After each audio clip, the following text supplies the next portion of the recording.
Hello everyone and welcome back to Factorio Space Exploration playthrough. It's been a very busy week for me. Glad to get back to the game. So last time I think we have almost finished everything related to the logistics of how the ships refuel each other with like cargo rocket sections, cargo the capsules, etc, etc. So I remember the last fix here was the requester chest, because we need to get the items from the storage chests which act as active providers, and I think we can get started with the plugging it in, making it all work. Hey Revan, how are you doing by this Saturday? How was your day? How was your half weekend? Man, I think tomorrow I'll have to work during the day. It's crazy. The work is crazy sometimes. That's fine. Now, where are... Oh yeah, there was the mystery of the rocket capsules, which should be solved. And I think we solved it. I think they were all in a chest at the mall, yeah. And now robots should slowly transport them here. And we should be having them, many of them here. And with that, you know, I think we should kind of pre-launch it. Yeah, let's pre-launch it. Let's pre-launch it so that we can have an initial amount of them to launch there and test all the automation. Now, there are some things I'd like to test. I have realized that we might have not solved the destruction of objects entirely. And let me explain what I mean by that. Why are you not empty? Oh yeah, I remember. We had this small issue which has been fixed at the end of the last episode, where this should be now properly set to 0 because we have enough stuff. Okay, I think we are done on Novice. Until we are ready to receive the cores, we shall not stay here for long. Go to Novice Orbit. Chill Saturday so far, read some books. Man, that makes me think I don't have much opportunities reading books with all the computer stuff. Get some fuel. What kind of stuff are you reading? Some science fiction, I would guess.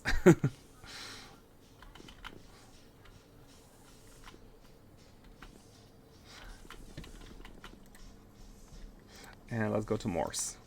Do we need to take anything from here? No, I don't think we do. I think we are ready. I think we're ready. Enjoy sci-fi stuff. Hey! Easy guess, easy guess. Are you winning, son? Hey, El Whito. Oops.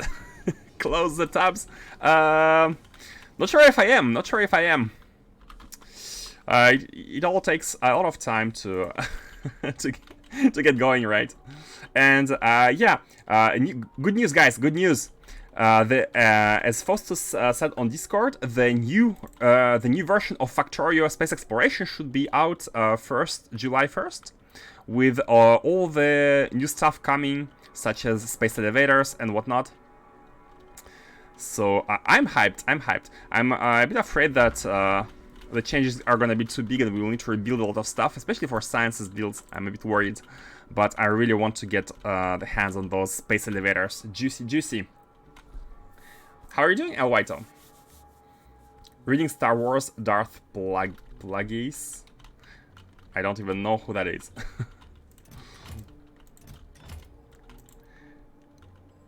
Woke up to a ship broken. What do you mean?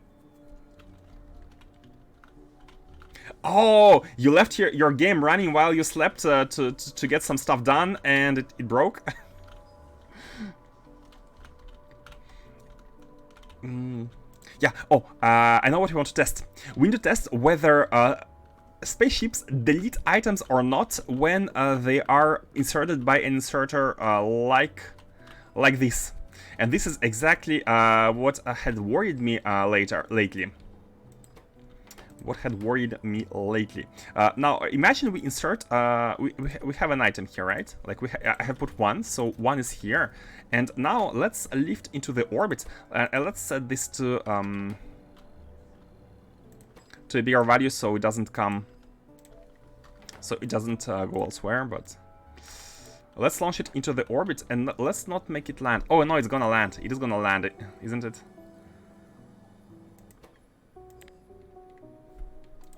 It's gonna be launched and landed immediately. I think I'd like to disable it so we make it not land for a second. Asteroid hit it. Yep. The dangers. Yeah.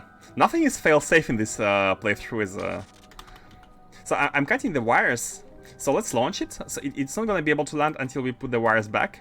And what I want to see is, so it has launched, so there's a chest here, but imagine this inserter puts another item while the ship is elsewhere, and it should put it on the ground like that. Now my question is the chest is going to be able to pick this item up automatically, or is it going to be destroyed?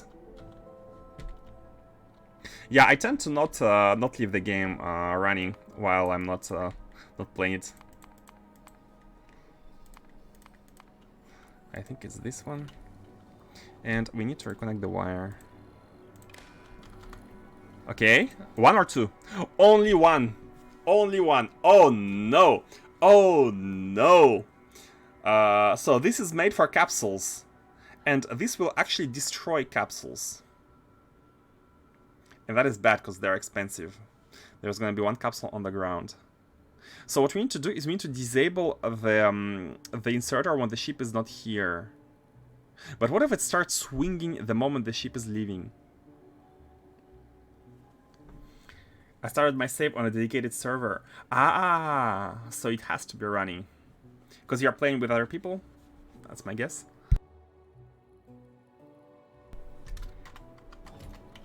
I used to coming back to shit broken.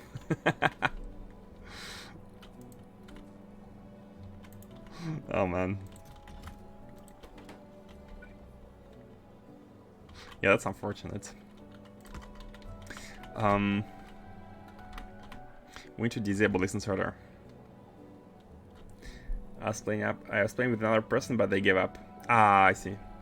Yeah, this mod requires dedication, for sure, for sure. Let's think about the automation here. What we want is basically, we want this inserter to not be running at all when the ship is not here, and also not when it's launching. So the first one is easy. We need to check whether we have a green signal. We need to check whether we have the launch signal here, and if we have a launch signal, then we should say no.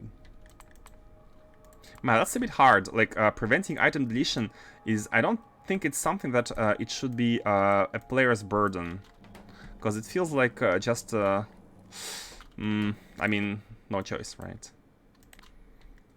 And of course it's a mod. Like, if it was a proper thing, I think it's something that the game should take care of, and not the player handling these cases. That's fine. If there is a signal, then send a red signal, and let's have the inserter here only work when there is nothing red. Only when a red signal is equal to 0. So for now, first of oh wait, yeah. Oh man, so many problems. Because another problem is, for example, when it finishes inputting, right? It inputs the last item, 48 items, and then it will try to input the 49th. So it's gonna grab it and it's gonna be above it, right? And it's not gonna be able to input it. So we also need to disable it when we have enough of them. Oh my god, so many conditions. But I think that's pretty easy, because all we need to do is to make a row of conditions. So first condition is, of course, the launch signal. Do nothing when the ship is launching. We also need to do nothing when the ship is not here. And how do we know whether the ship is here or not? I mean, we can just check the output signals, but is it okay to combine them with everything here? We're checking the fuel contents. I think it's fine. Like, we're not checking any signals in particular. So let's get these on the green wire going out of the clamp, so we can actually read them, which I think is okay. It's still on the ground, maybe, or did it delete it? Oh, good question. Good question. Maybe it's on the ground. Let's try. I think it's deleted. Like, it cannot be on the ground. It should be visible, right? It should be visible. Let's relaunch and see. No, it has been deleted. Let me do the test. I'm gonna put another one. So it's on the ground. And reconnect the wires. Yeah, still one. It got deleted. Now checking whether the ship is here or not. I mean, we can check if there is like a signal such as the spaceship console here, which is again something that is outputted. If there is a spaceship console signal here, if there is no spaceship console signal, then it means red. Spaceship console, cannot see it. Oh, it's the item, right? It's the item itself. Yeah. So if it's I mean, if it's about if there is a if it's equal to 0, if there is no spaceship console, then again output a red signal. We need to have a bunch of conditions here, and I think the last condition would be to actually check the chest. If the chest is full, in that case we must not try to input the items as well. So, and for this we need a red wire, because red wire is the contents. If we have, so in that case, I mean, for temporarily, I'm gonna set the land field. I mean, it doesn't really matter. Yeah, let's. This is just plain one combinator circuitry. It doesn't need testing. Famous last words. If the capsules are more or equal to, let's not fill it completely. Then, if it's more or equal to, let's say 44, to leave like 4 slots. Empty just in case. If the capsules are more, there's more, no, not 48. If there's more or equal to 44 capsules, then output a red signal. And all of this is gonna get into the inserter, and we should be fail-safing it. We should be fail-safing. So now we have it. It's green. It's green because the ship is here. This is not full. And it's not launching. And now let's emulate the launch. I mean, it's all basic. Like it's like one condition and disable itself. So I don't think it should be a problem. But yeah, we need to remember that this chest is never full. Okay, again. We don't have to disable the wire. The ship is gonna launch and it's gonna come back immediately. But we should still see that this light becomes red. Let's try. Yeah, red. And green again. Okay, cool. It's working, but this is kind of a fail-safe measure. Man, that means that everyone in their playthroughs does some kind of fail-safing against this kind of input, right? We cannot have dynamic items always flowing into the ship, or else you're gonna get risks of deletion. That's a little bit worrying. I'm actually worried about all the underground belts we have. I mean, for the cores, it doesn't really matter. Like, if we delete some of the cores while they're loading or unloading, it's not a big of a deal. It's not a big of a deal because we have so many of them that deleting like 10, 20, 30, 40 every time a ship lands is nothing. They're infinite, right? But we need to be really careful about other resources. I think here robots are actually safe. Robots would be safe because if the ship leaves while the robot is carrying the item, I mean the robot is gonna stay here and it's gonna go back. It's gonna go back to the put it back. Only asked because I had weirder stuff happen. Oh really? What kind of stuff? Do you have anything? Do you have any information that we need to be wary of here? I think we are good. I think we're good. Let me check now whether this messes up any automation here, because we don't have the chest to full. And here, so that I remember, we are checking whether the fuel is full, and if it's not full or if the number of capsules is 0, then we are gonna launch it. And here we're checking whether we have exactly 48. Oh, this is a number. Oh yeah, when the chest is full, basically. When this chest is full, then that means like a launch. If this inserter cannot output the items anymore. And now I'm thinking about it, I think the output doesn't really matter. It's the input which is dangerous using inserters. and underground. So inserters and belts for the input are dangerous. Okay, I think we're good. I think we're good. Let's get to the. Let's get the items. Actually, let's go back to 100 here. This was a test measure, because if we have enough fuel, we don't land here. We always land there.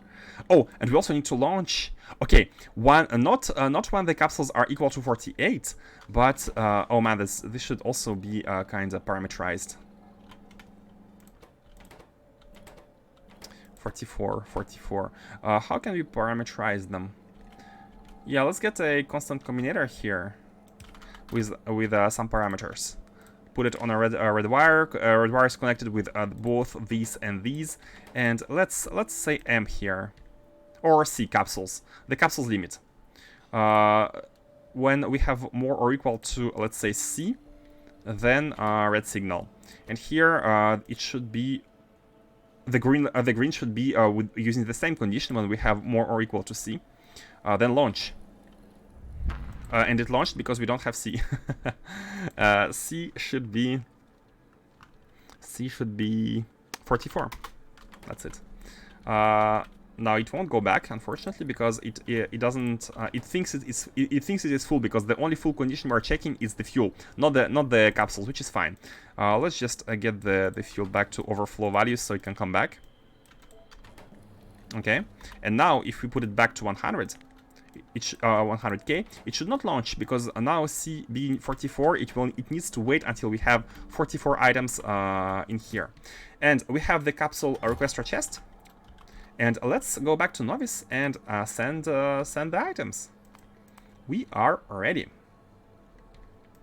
Man, I want to be done with this. For some reason, most of my builds go on and on for a while, and I swear I'm not doing it on purpose. There's just so many things to adjust, to fix, to take care of. Okay, and this capsule should go to any landing pad with name called capsule and requester chest. This is this requester chest, and it launches on cargo full, which is perfect. But let's manually launch it like this, just to have the cargo. Mods list, yeah, mods command will give you the mod list. It's automatically exported list by the game, so it might not be in a very human readable form, but you should be able to find your way around it. So the capsules are arriving, and what I want to check is that when we have at least 44, we should be launching this platform, and it's gonna stay in the sky, in the orbit, until it finds any location which needs it. Now, there is a small assumption we make with this, is that the fuel is never the capsules are never a limiting factor. A limiting factor is always going to be fuel, because I've made a calculation, and we need about 20 capsules to handle the full 200 fuel tanks to go to Novice, at least. So this should never be a limitation, and this is why we're only checking fuel. We're only basing the calculations on fuel for everything. Now, okay, it has 44, so it launched, and as I was explaining, it won't come here because here the fuel conditions are full, and we don't check the capsules. We always assume the fuel is okay. Let me. Oh, another thing. Look at the belt with capsules. We're gonna be overkilling it with buffers. You know what? Let's make sure we only use 1/2 of belt at least, so we don't have tons of capsules on the ground. Hey, Robot Wars! Welcome back. That's why I tell you always to not over-engineer stuff. You will end up spending more time on fixing than actually progressing. Thank you for for caring about the time. You're right. It's not that I want to over-engineer. It's that I always, for some reason, I find limitations which I think need to be handled. And this is why stuff keeps taking time. I know you want to get to Revan spheres as soon as possible, and believe me, I want to. But as you can see on Novice, we have like a lot of resource issues now, and this core mining setup will actually allow us to make progress without having to constantly place more and more miners, which is why it's important to get it right. So here we have Oh, we disable the ship when we have enough fuel, right? So let me temporarily increase the amount of fuel we need so that it comes. So now the ship should come, because we don't have 400k. And the ship is not coming. What's going on?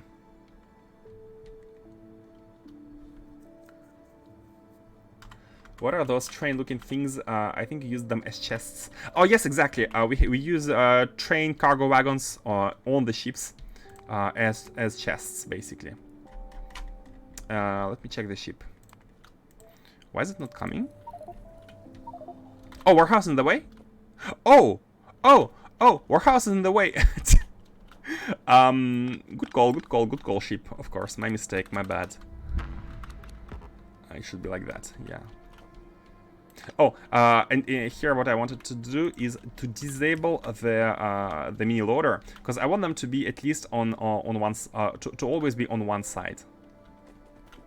And how about this?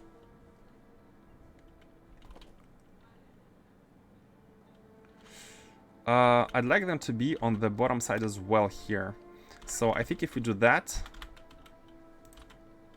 for the capsules, they should be outputted on the bottom right side. So here, and if they come from here, good. If they are balanced, then they're gonna be on this side as well. So only the left side should be filled with capsules. Let me remove the ones which have been initially inserted. And we're good. Okay, only the left side. That's like reduces the size of the buffer, so we don't waste stuff. I got my first Arcospheres yesterday. Hey, congrats! How was it? Don't tell me about it, but tell me about the experience.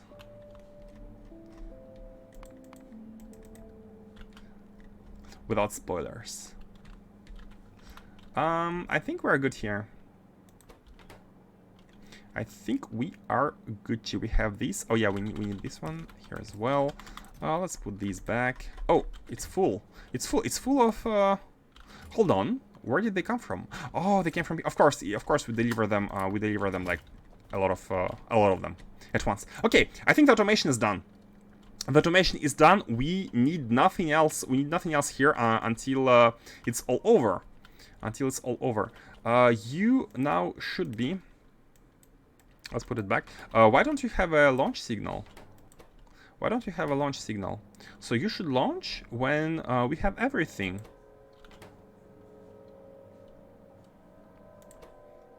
If less than 10k. Not less. No, I don't like this condition. I don't like this condition because we're checking the state of the fuel in the ship to be able to say launch. But what we want to do is to check the state of the fuel at home to be able to say launch.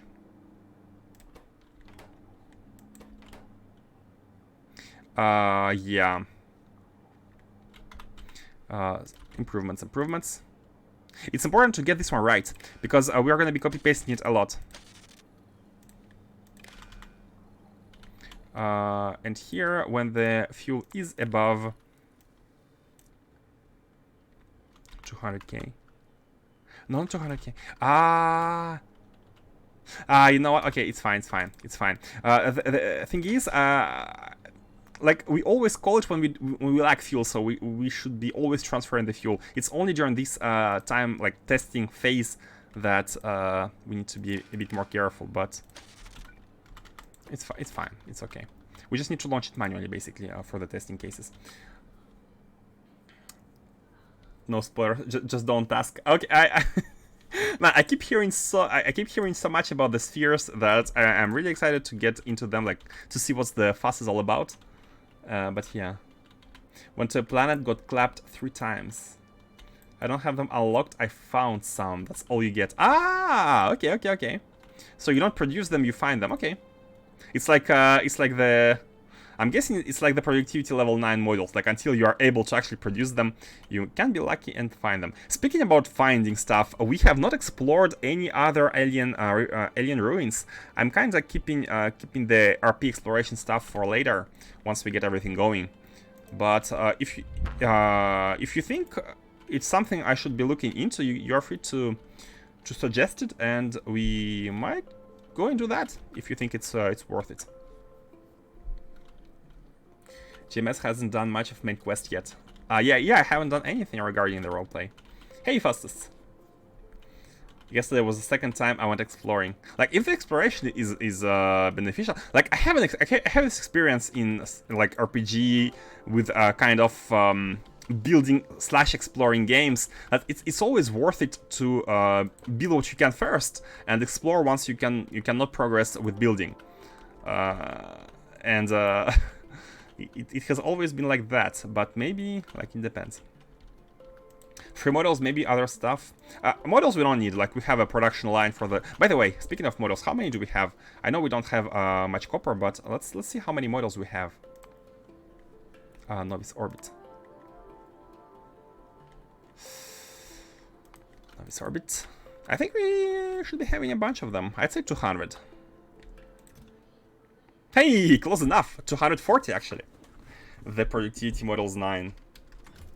We can make use of them in some maybe boost rocket production or something important.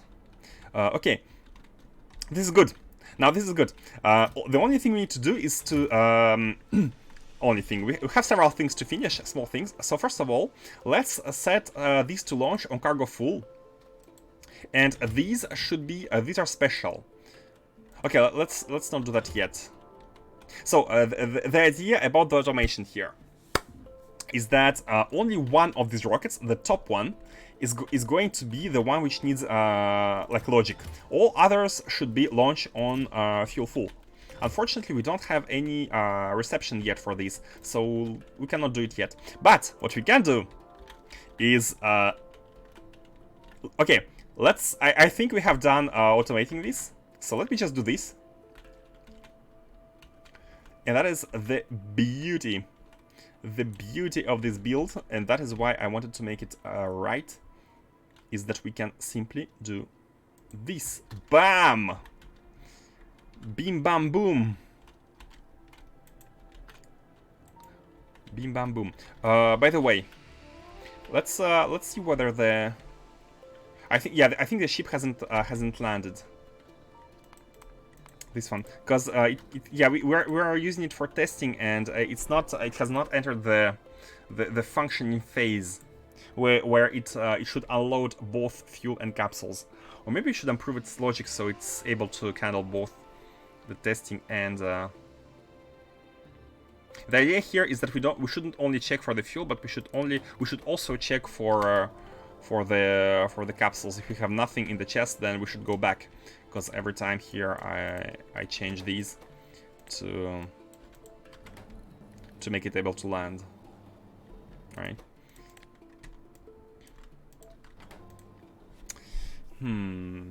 I mean, this is again. What's your oh, integrity 74. Oh man, we're gonna break the beautiful numbers once again if we put more stuff here. I get addicted to factoring. Exactly. Need to make 9S science. How about building explorer ship with some additional suits and life support stuff? Why do we need more suits and life support like we have the last ones? We only need them if we lose ours, right? Oh, but what we could build is a military ship with oops. We could build a military ship with, for example, right now I'm defenseless, right? If this is all for building, we can build a secondary military thruster suit for like for the exploration part.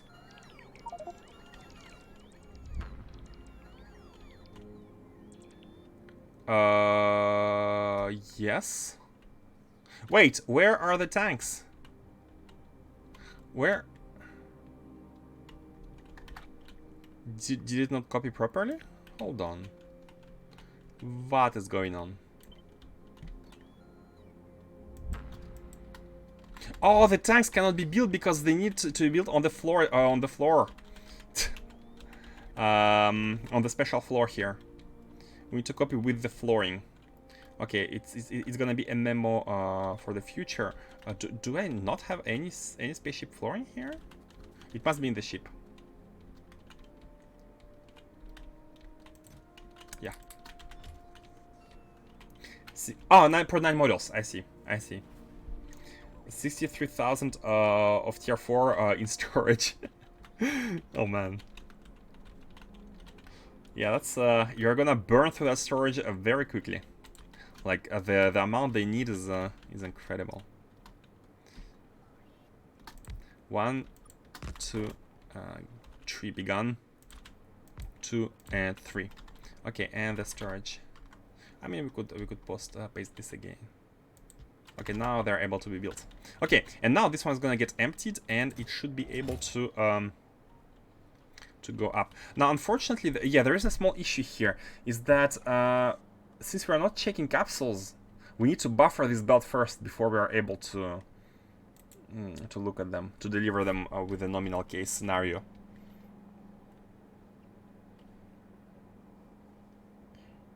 It's a bit slow. I mean, 2 entities. You didn't copy with tiles. Yeah, exactly. We only need more if we lose ours. Yeah. But I do like the idea of having a military suit. By the way, I think we don't even have the last one. Thruster suit MK4 is waiting to be explored, to be researched. Okay, and here is a little bit different. We need to check. Oh, by the way, all this stuff was not in the mall. Interesting.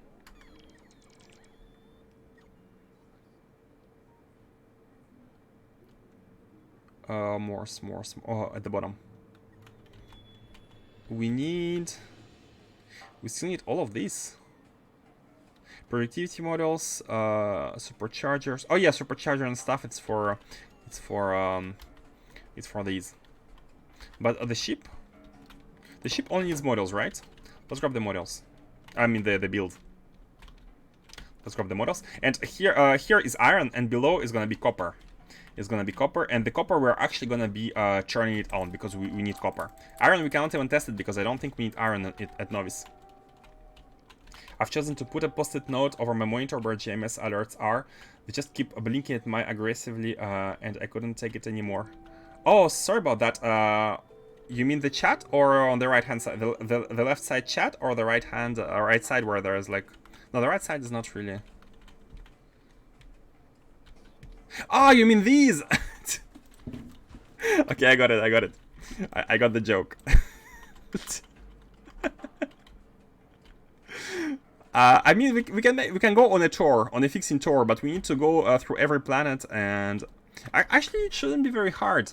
It shouldn't be very hard to grab the stuff and go over every planet and put it down. But some planets need adjustments. For example, many planets will need to have solar panels removed and replaced with Dyson sphere power. Yeah, the blinking is might be annoying. I do agree. I think we can go and fix that after finishing the core mining. Shouldn't be too long, and before we start working on a new factory, so you can remove the post-it. Okay, we are good. Now, why are you not empty? No, you are at 10k, and why are you not leaving? Hold on, you should be leaving once the fuel is... Oh, wait, above? Why is it above? Oh, I forgot to change it back. When the fuel is below 10k, less or equal than 10k, you can leave. Now it should leave, right?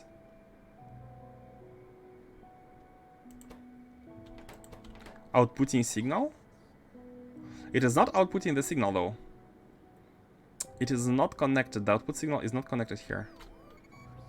For some reason. Which is a mistake again. No, wait. How is it a mistake? It was working before. Okay, now it's connected. Oh, I think I might have disconnected it when trying to change it. Less or equal. Okay. Not hooked up. Yeah. It's done now. It's done. Okay, so this is copper. Now, one thing we need to check is how do the new copper processing ratios compared to the iron processing, because here this decomposition implied iron ores, right? And actually we don't want to be looking at the factory factory planner yet. We want to be looking at the recipe. So the iron processing models give us 16 core fragments. 16 core fragments give us 5 basic cores and 12 iron ore. Copper ones give us 10 copper ore and not 12. Not 12. It is less than iron, but I think we don't need to change anything. Our belts are not gonna be as full as for iron, but I don't think we need to be bothered with... Should we be bothered? Let's see here. We went from 12 to 10, right? So basically divide by 6, multiply by 5. And the amount of the iron ores, iron belts we have is 4.8. So if we divide by 6 and multiply by 5, we end up with only 4 belts and not 4.8. Actually, we can save on 1 belt completely if we do it right with if we adjust this build for the copper ores. Do we want to do that? Let's actually first of all, let's change the copper core fragment copper ore like that. Here, here, here, and here. We will have only 4 belts of copper. Now, where are the belts, by the way? There's one belt at the bottom. There's a lake here. Man, the small patches of water are gonna be very annoying. They might messing up with the blueprint to the point where I want to copy paste it once again after filling it. We'll need to change back the... Okay. Even one has not been placed. We need to change it back to copper.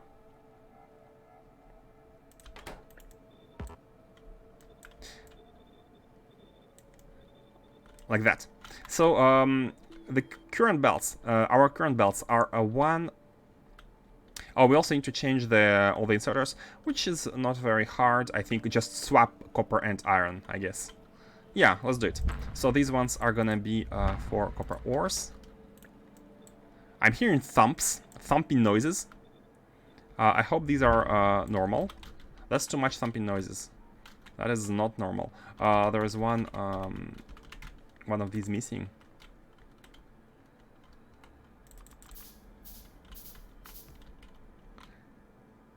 It was hooked up on the wrong clamp. It was on the inside inside one. Oh, really? It wasn't the inside one. Oh, I see. I see. Makes sense that it doesn't work. Why it was thumping? Why was it thumping? Or was it this one? I think it was the oil, right? I'm guessing the thumping is the oil. Yeah, the crude oil. Okay, bottom side updated. Let's finish updating this. So whenever there is iron, we need to replace it with copper. Oh. And here we have the... You know what? I don't even think we want to be changing the build here. I think it's fine. Like, okay, we'll have 5 belts instead of 4, but it doesn't really matter. And we might even have, we might even want to have these in the future if we have like better models. But then we'll need to adjust the iron as well. Do we want to change it? Let's see. So first of all, again, change the values here. Copper everywhere here. We're gonna change the bottom part. Let's change everything. These and iron becoming copper here. Oh, here is tricky. There is both. Oh wait. Here is tricky. First of all, iron into copper, and then it's gonna be easier later. So these are done. All we need to do is for the middle ones. So there's iron like that.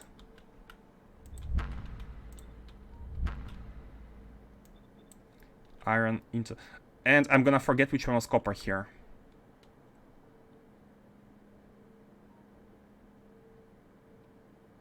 I am gonna forget which one was copper. Oh my god. Why is it so hard? We'll need to refer back to the top one to see which one was copper. So, and here as well, copper, bam, bam, bam, bam, bam. This one was copper. All the iron has become copper. And guys, if you see any thumping here on this side, that's not normal. Just so you know. So the copper one, which needs to become iron, is these ones from the middle, the ones on each edge of the machines. It's hard. I don't think we can change it automatically with the replacer.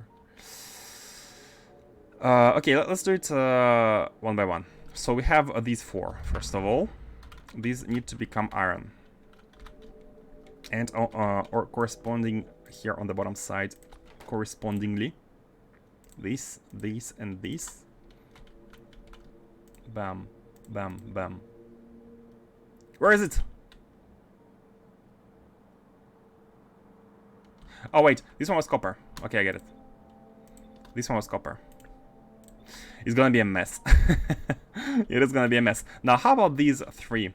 Which one of these three is iron here? It's these two in the middle and one at the very end here. Okay, got it.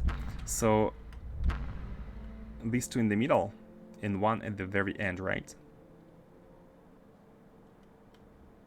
Yeah, sounds correct. This one is the main one. This and this is iron. And same here. Bam, bam, bam. Okay. Hopefully I haven't messed it up. Spoiler alert.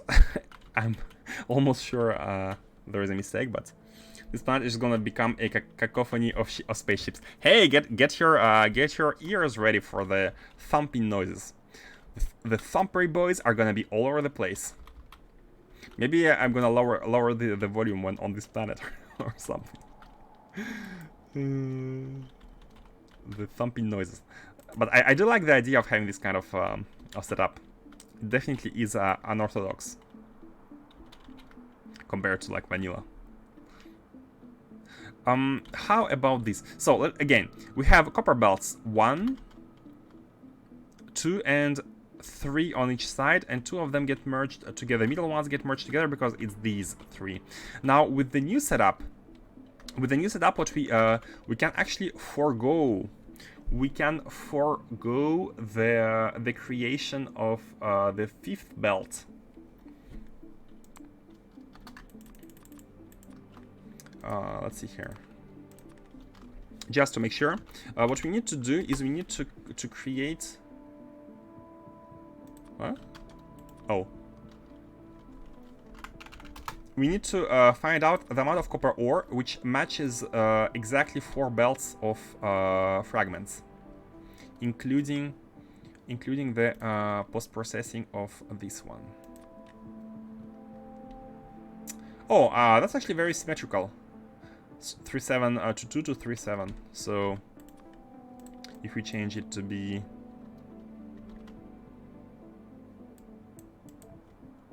yeah, like that. So you can see that 4 belts give us less than 4 copper ore belts, which might change with better productivity models, but I don't think we're gonna be putting productivity modules 9 on these builds, because it's super easy to increase the amount of them.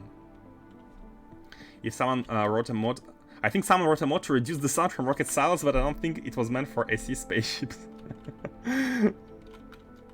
Man, there are people who write mods for absolutely everything. There's almost an equivalent of the Rule 34 for the mods.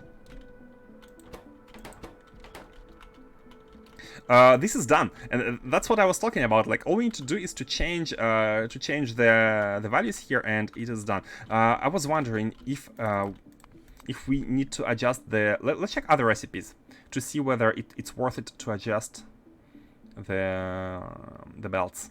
So here. These ones give us 10 holminite, 10 iridite, 10 vulcanite, 10 vitamelange, 12 iron. Okay, iron ore is the special one here. Everything else is by 10. Even 10 stone here. And stone is a bit special because we don't have the stone byproduct anymore. Uranium is only 2, makes sense. And here is crude oil. Beryllium is 10. Credit is 10. It's 10 everywhere. Okay, guys, I think it's worth it to improve this build to handle the output of in form of 10.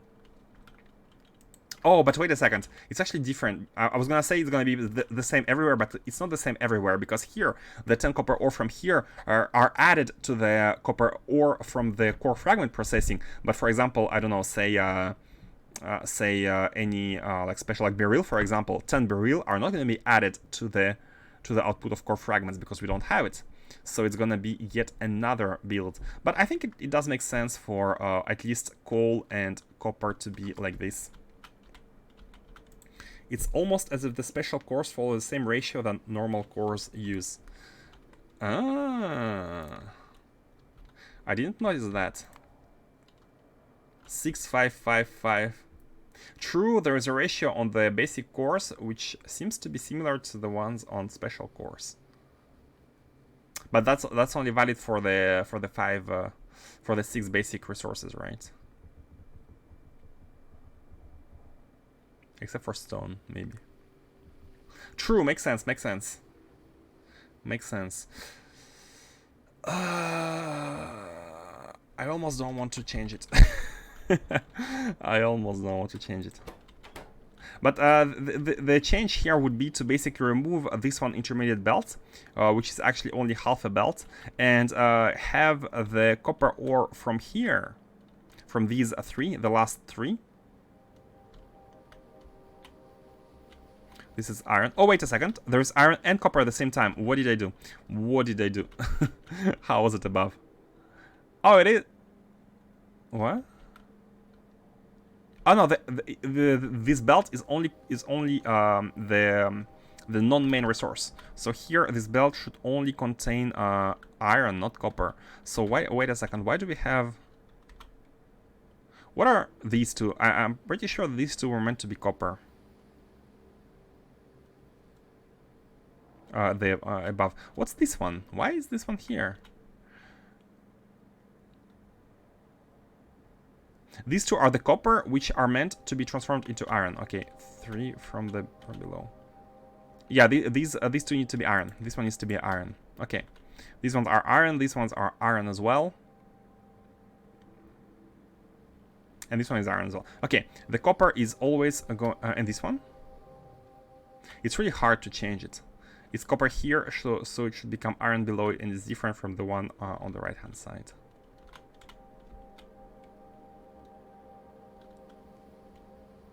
What?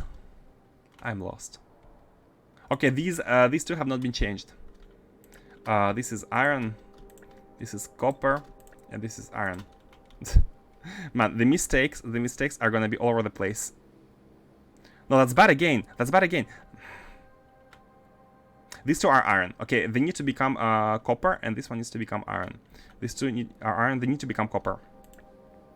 This is a special belt. Okay, this one. Okay. Now it's good. Now it's good. So the iron belt is the middle one, the kind of output one, and this belt is the one which handles the copper. And this is the additional copper output, which we might want to get rid of again, as discussed earlier.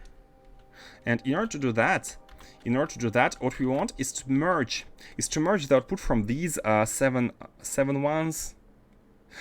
But it's gonna be hard to divide it by 2, like because what we have is 2 belts which are almost full, and we have the 7 middle machines producing additional copper, which we want to be putting onto the top belt and on the bottom belt, and that's gonna make exactly for 4 belts. So we don't have any kind of space to play around with, so we have to kind of separate them equally, and that means one machine at least should be outputting to both sides, and it's annoying, and I don't think we I don't think we need it because they are already on their belt. So I think it should be okay like this anyways. It's fine, and it might the ratios might change with better like modules and whatnot anyways. So it's fine. Let's keep it like that. And it's done. It's done.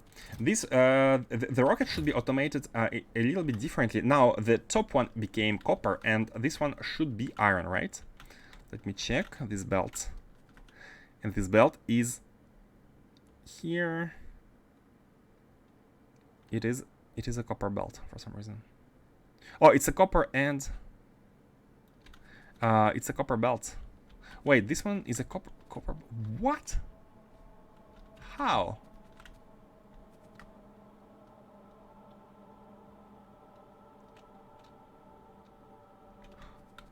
Iron above, copper below.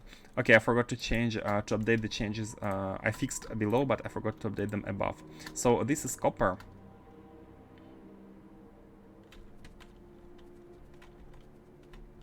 Yeah, this is the big one. Yes.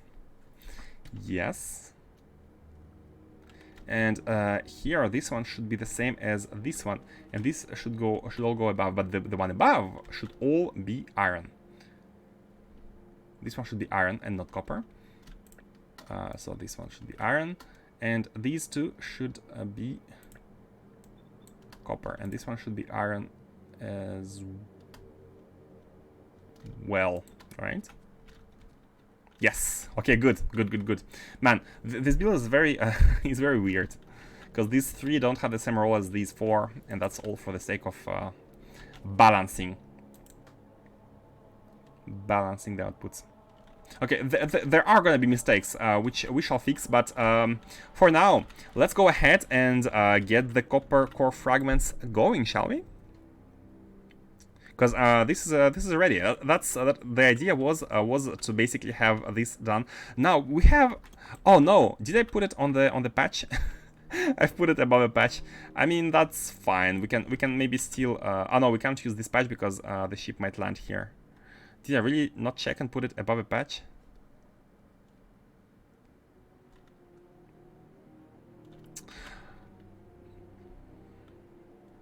Okay, it's fine for now.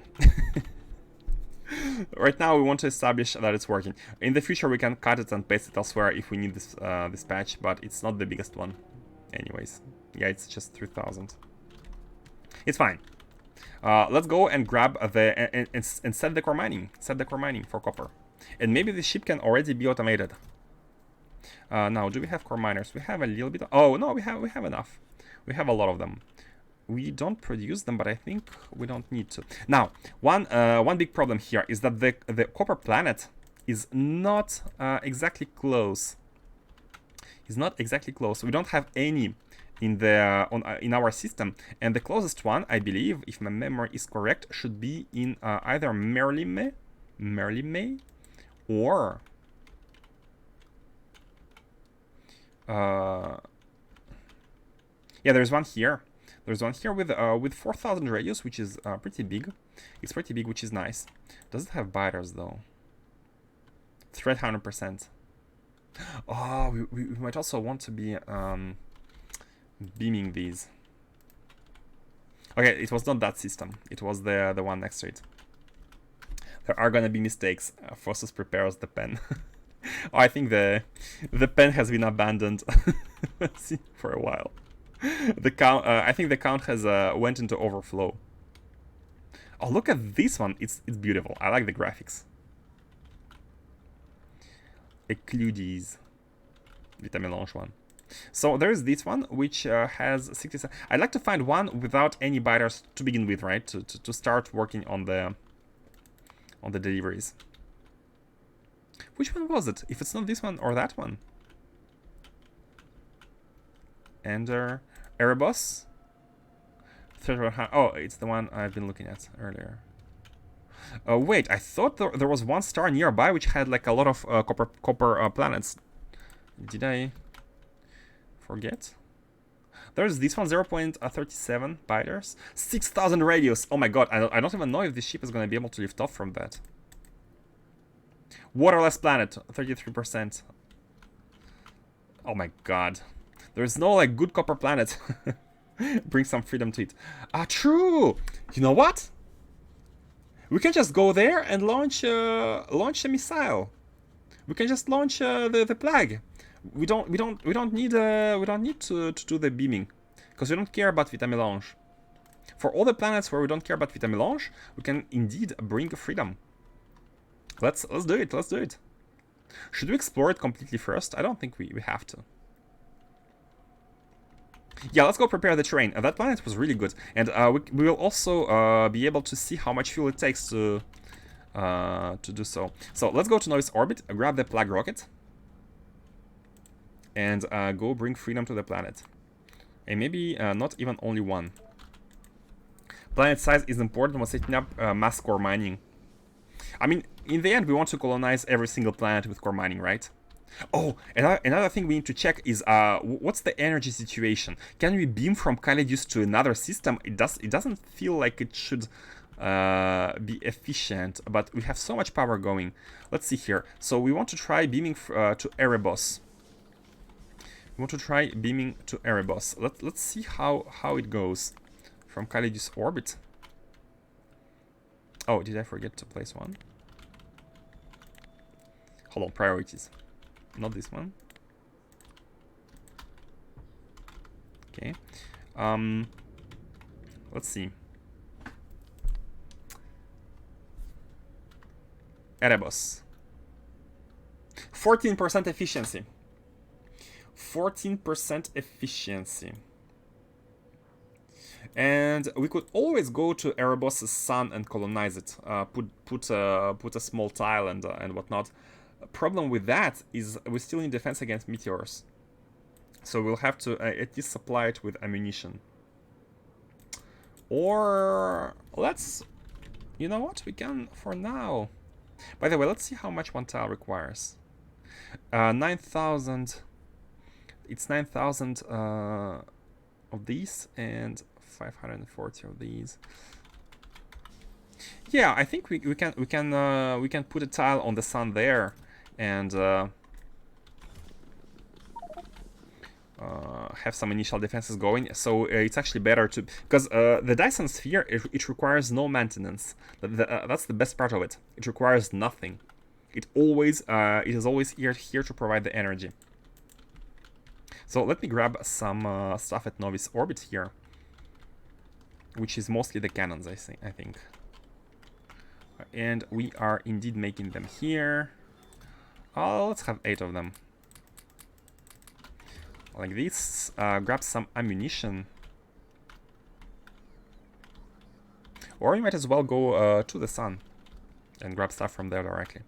Yeah, I think it might be good. It might be good. Just get a buffer of ammunition.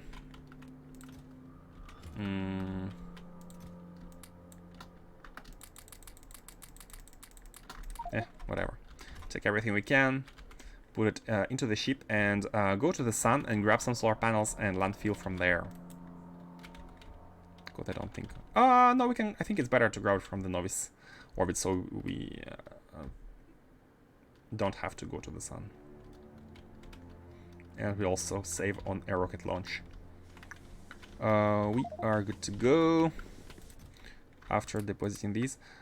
8,000. You know what? I don't want to be running between here and the mall, so let's come closer to the mall. Let's get closer.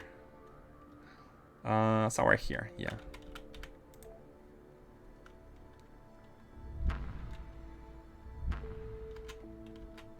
What?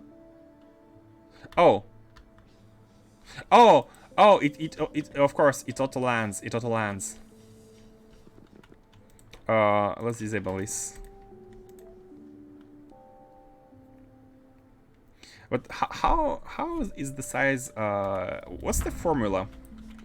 For example, if you double the planet's size, how much core miners do you get? The double as well? Do you know?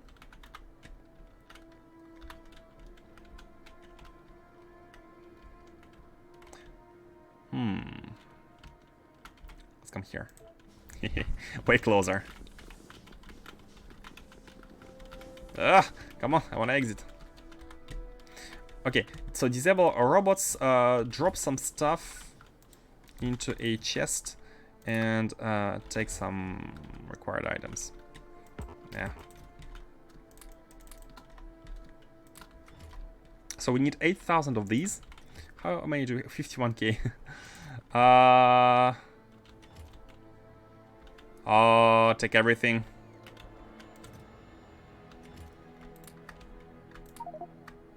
No, I guess, yeah, why not?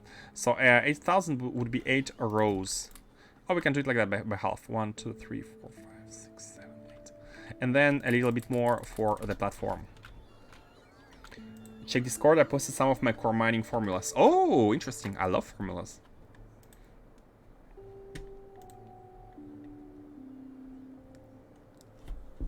The Freedom Ring. Let me actually open it on stream so everyone can check. Properties.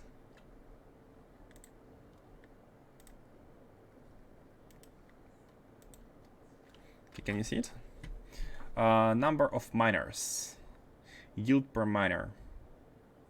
Hey, I'm proud of the formula I have noticed. Once, if you want to double the yield, you need to multiply the amount of numbers by 4. If you go from 1 to 4, like you have one miner gives you only half, but since you have four times as many, you are doubling your effective output. You go from 20 to 40, and that's the same everywhere. Now, what I'm interested in is in the radius.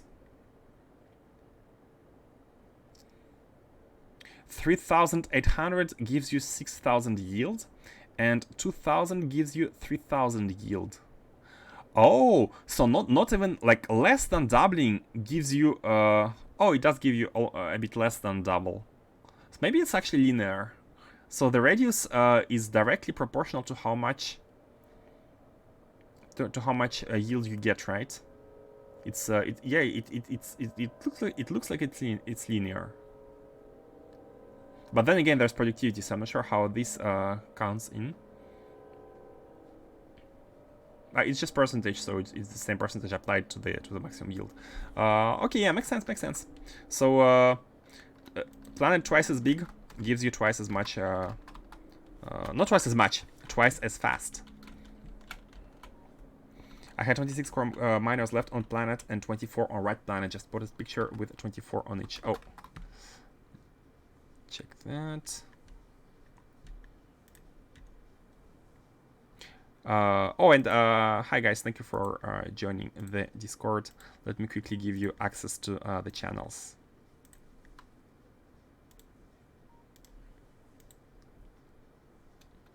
Okay, what did you post? I see your freedom picture. I don't see your core mining pictures. Oh, you have two. You posted 2 of them, right? 24 miners. Oh, you had more. I didn't notice you had more miners. Hold on a second. Let me open it back. I didn't notice you had 26 compared to 24 miners. How about this one with 24? Okay, now that makes sense. That's actually even more linear now because you multiply by 2, but a little bit less. And here you can see that you multiply by 2, but again a little bit less, which kind of matches the number. So yeah, it sounds like it's very proportional, very proportional.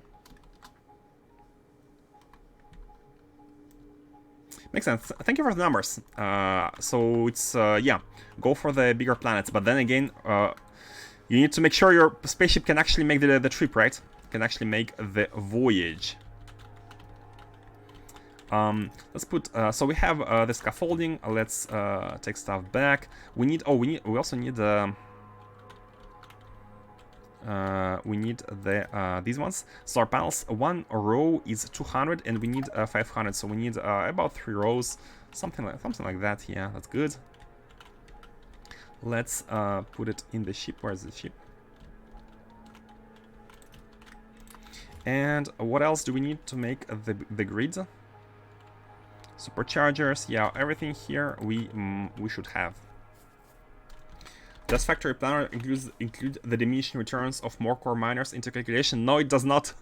It does not understand the custom formulas with diminishing returns. Because I don't know how it's done. I would guess that there is a Lua script or something for the core miners. So it's not... it's hard to automatically add to the tools which parse base data if it's a custom script above the building. But again, I'm not sure how it's done. So let's grab a bit more. I think one... do we need only 1 tile? Or so let's actually have an estimation of... I mean, we can start with 1. If we need more, we can bring more later on. Like, oh, with this only we should be able to get stuff going. Let's also get some robots to place everything, and we should be good.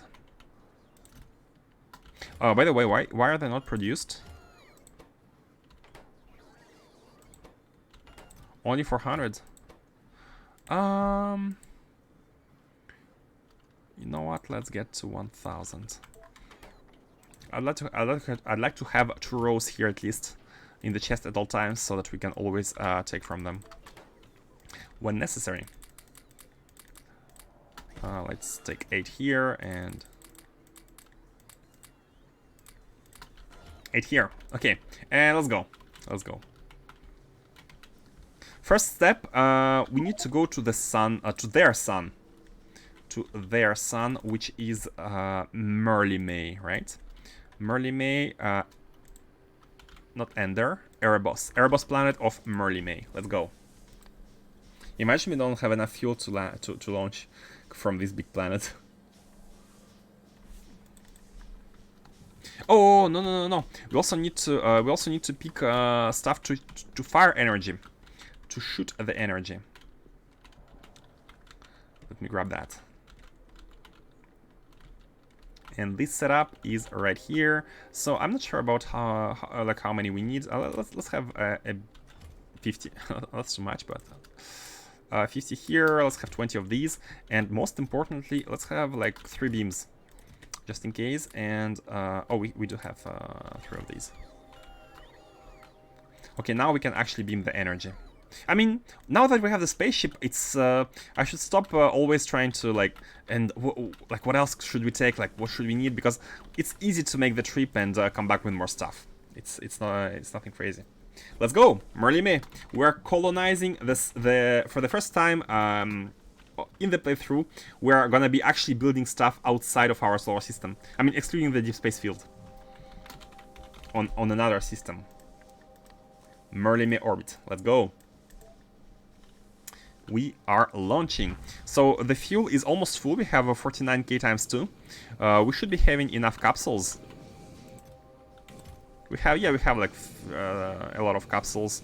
The heat situation here is good. It has been heated. It doesn't have any canisters.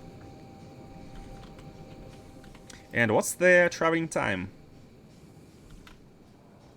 Oh, that's not very fast. That is not fast. Let's see. Interstellar map.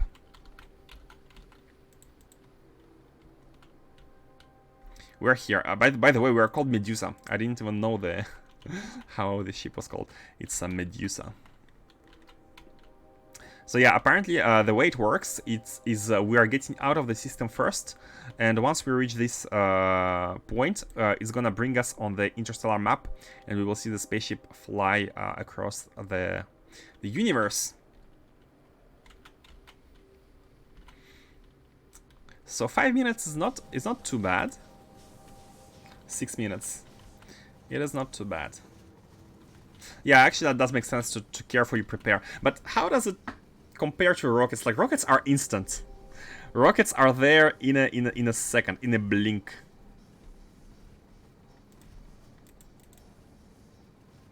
In the end, if you want to quickly go somewhere, rockets might still be better.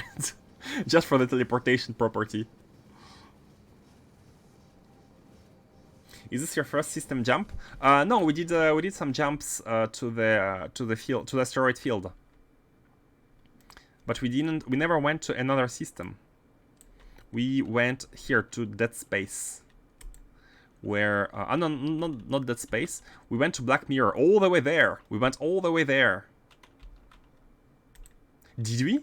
Did we even go? No, we never went all the way there, I think. Yeah, we never went there. We went here, I think, and we had some crashes. We had some issues in this asteroid field, but we still need to go there and improve stuff once we are ready to process more Naquium. Oh, here we are. We are on the map, and it's moving quite slowly,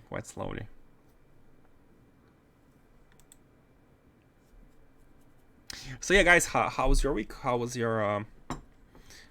By the way, I'm gonna use this opportunity to go grab some water. AFK 30 seconds.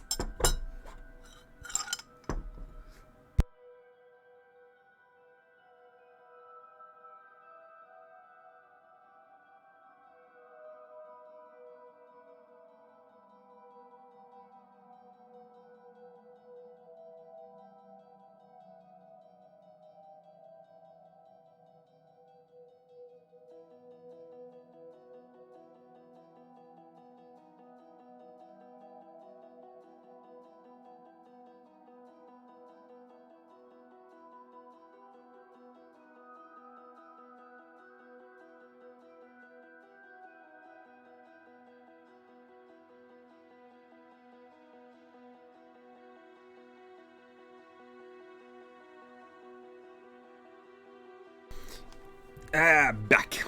Okay, where are we? Halfway there. Slept the whole day. Oh my god. Saturday, sleep day. My weekend is a working weekend. We have a big project. This is why I haven't been able to stream yesterday and 2 days ago. There's some deliveries, urgent deliveries to be done. And I'm glad to be able to play some Factorio in between.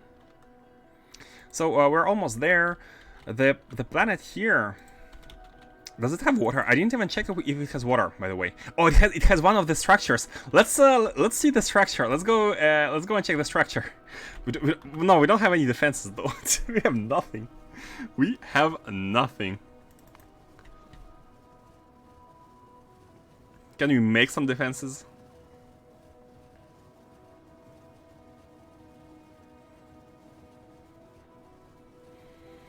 No, we need like a military exploration ship.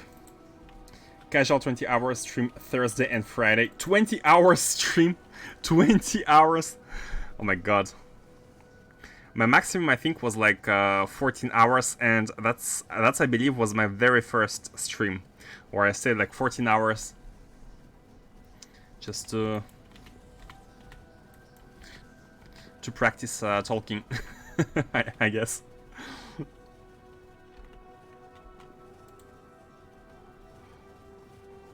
2 more minutes to go. So they said that we can operate all of stuff remotely, but I'm not sure what we want to operate.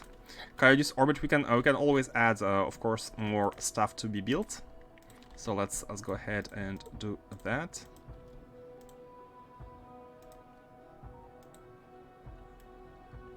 No, not the last one. Oh, Control Z. Does it work? Yeah. Okay. Whew. Control Z worked. Here. Okay, so they're gonna place stuff on this landfill, and they're gonna place new landfill there. 5 hours of 300 hours streamed this month. That's a lot.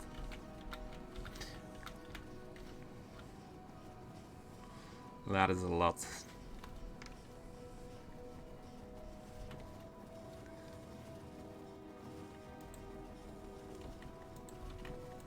Are we there yet? 50 seconds. Man, do we need to make a bigger ship? What do you think? Do we need to make a ship which has more engines? Because the speed here is only 214, right? And if you have a look at our one of our bigger ships, which is this one, the Devil Goat Head, whatever, it can reach 300 speed. Where was it? Launch energy, target speed. Yeah, I think our maximum speed was something like 300. But we have so much more engines here, so much more engines. But it's also a little bit more, a little bit less resilient to big asteroids. But this is why we have so many turrets. So it's kinda okay, according to the last tests, which have been done quite a while ago. But I remember Faustus saying that he spotted a failure point. So I'm still thinking about that, and I wonder how it's gonna go. And we have arrived. Anchor. Let's get it. Let's colonize the sun. You only need one space between antimatter engines? I think that's what I have understood. Is it incorrect? There is one square bigger. True, like visually there is like one square bigger, but I think it's only the central one which needs to be free. Did I lie to everyone? Because that's what I thought. Yeah, we only have 1 out of 5 which is free.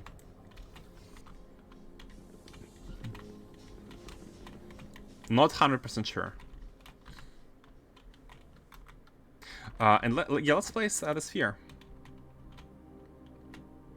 There are 99 out of 100. Oh! 99? Where did you see that?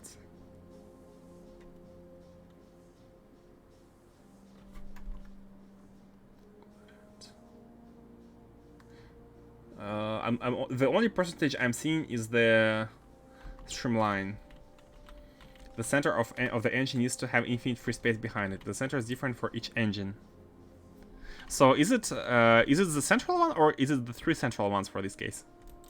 When you engage them, it says the percentage effective. Ah! Oh! Oh! Oh! What's that? There's a wall here. Oh yeah, that's necessary.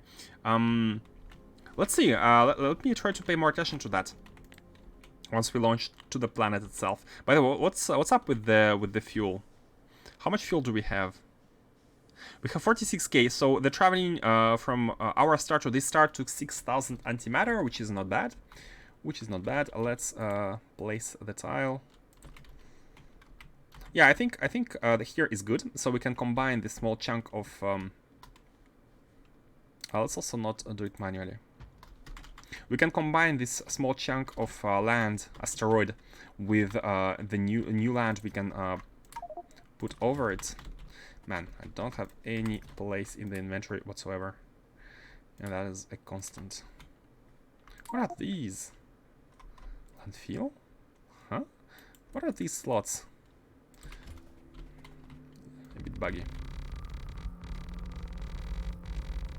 Let's have some small mini base going. So what we wanted to have here is some roboports.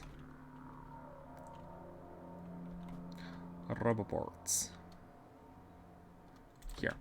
Let's have like 2 for now. And let's connect the power.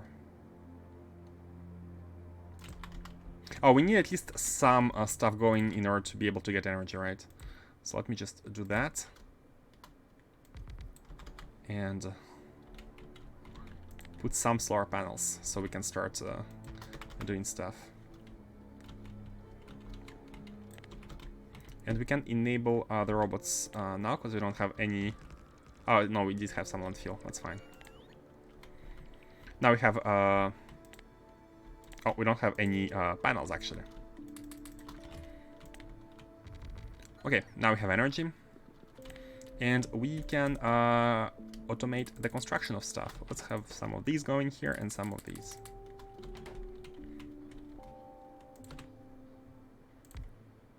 The usual the usual stuff, and let's put the required items in the chest.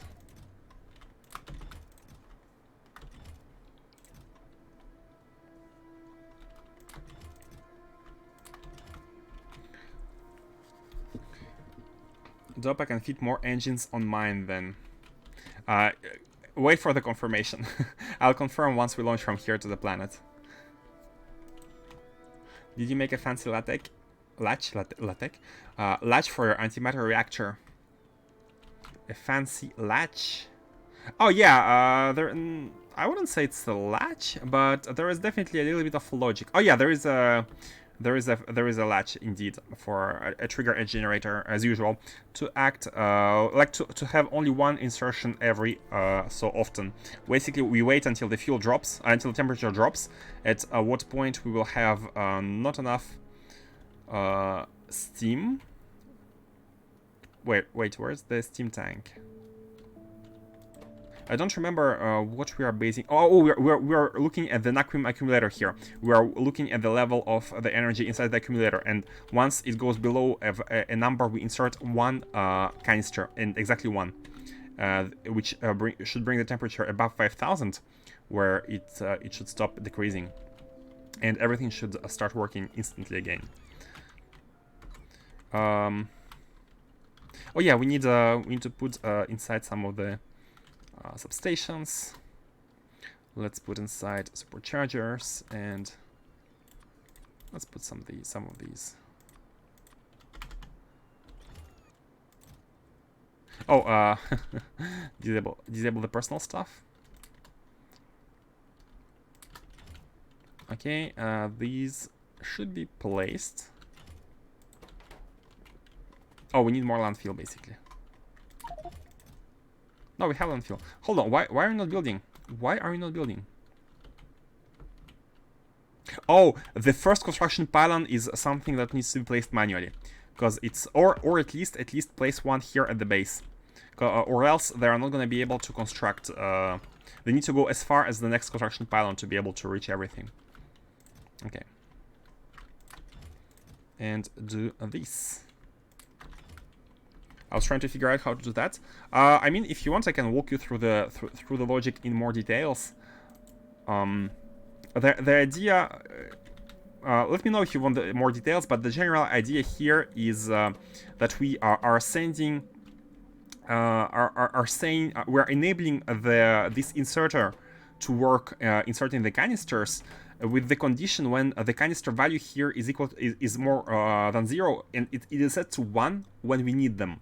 But the trick here is that this inserter, it also pulses what it does. So once it has pulsed a canister, it stores the value in one of the combinators, which basically gets multiplied by -1, and it cancels out the request of 1. So basically it's set to a stack size 1. It inserts one canister, and by inserting, it says I have done my job, canceling the signal and stopping working until next time.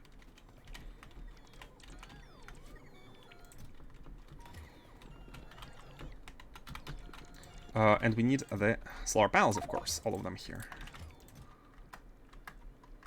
So now that we have these, what we want is oh yeah, let's also drop all of these, which are gonna be used to actually send the energy. And finally, we need to take ammunition and meteor defenses. I need to get better with logic. The only way you can do it is by actually trying to do stuff right. So and it's I find it personally super interesting. It's almost like doing assembler. Oh, let's have the cannons on the left-hand side, so it doesn't. And here we can use this side for the.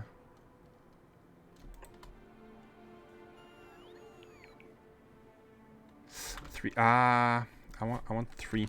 Let's move this out of the way.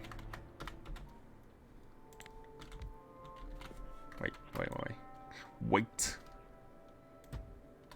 1, 2, 3. Something like that.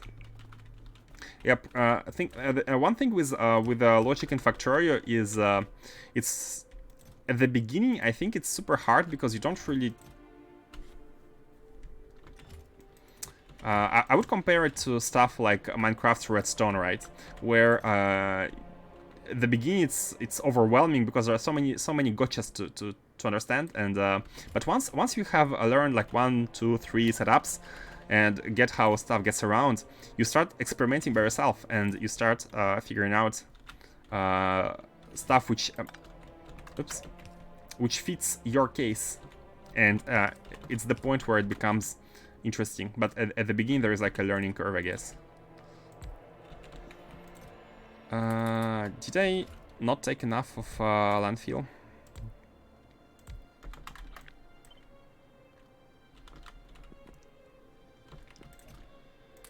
Should be barely enough. But I also went a bit overboard with the stuff below. Yeah, let's do it like that. Meteor defense in the way? Where? What? Oh, the characters in the way? No. Not sure. Okay, and let's have the request to 20 of these here. Okay. And put the ammunition in the chest. And we also need to do that. So the construction has been has started on this planet, and again, I'm really loving having Dyson spheres around the stars for the power, because again, it needs no maintenance, only I guess the defenses against meteors, and that's it. That is it. Is it. Now let's copy the energy sending setup. Oh my god, the further we go, the longer it takes for robots to actually do stuff, and I'm happy that these are all construction robots which don't suffer from attrition. These are immune to attrition. Which one do we want? First of all, we need to check how much power we have. Let's have only 10 gigawatt going for now. Yeah. And here we go. Yeah, don't send energy to our planet. We have your big brother sphere there. How much power do we make of one tile?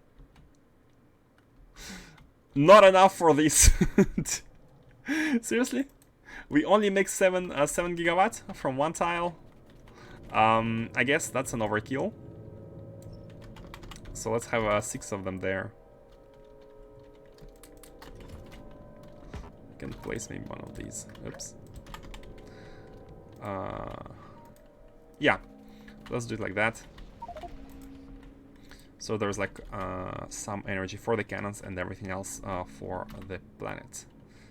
Okay, good. We can come here or send a ship, or send an automatic ship for the refuel. Now that we have robot network going, now that we have everything, we can maybe automate the construction of panels on the other systems. But for now, let's go to the planet itself, and let's put the core mining there. Oh!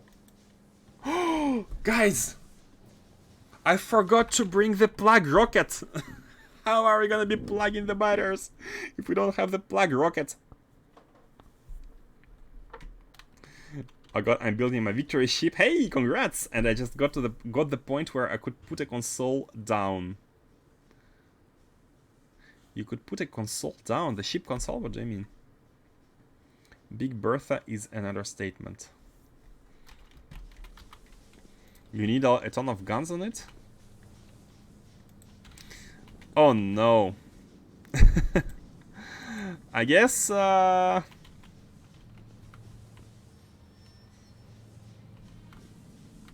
Meaning I just ran my first integrity scan. And so the stress levels. Oh, you did the design well beyond the integrity.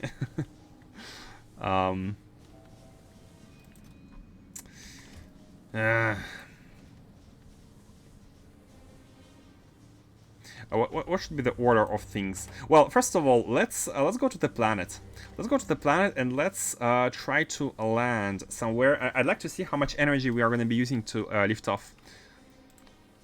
Since we're already at this system, let's go to Erebus.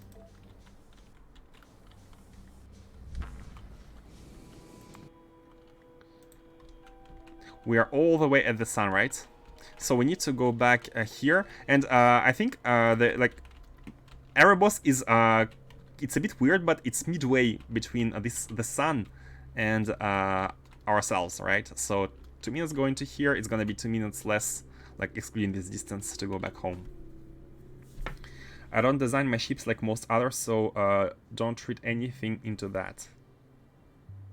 Okay. How to design your ships? What's your priorities?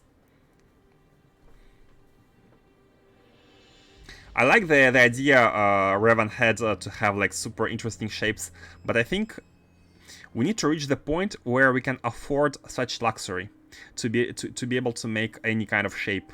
Until then, efficiency is very important. Gotta go fast, yeah. Speed is definitely an important factor. Personally, my priority would be speed. My priority would be the number of engines.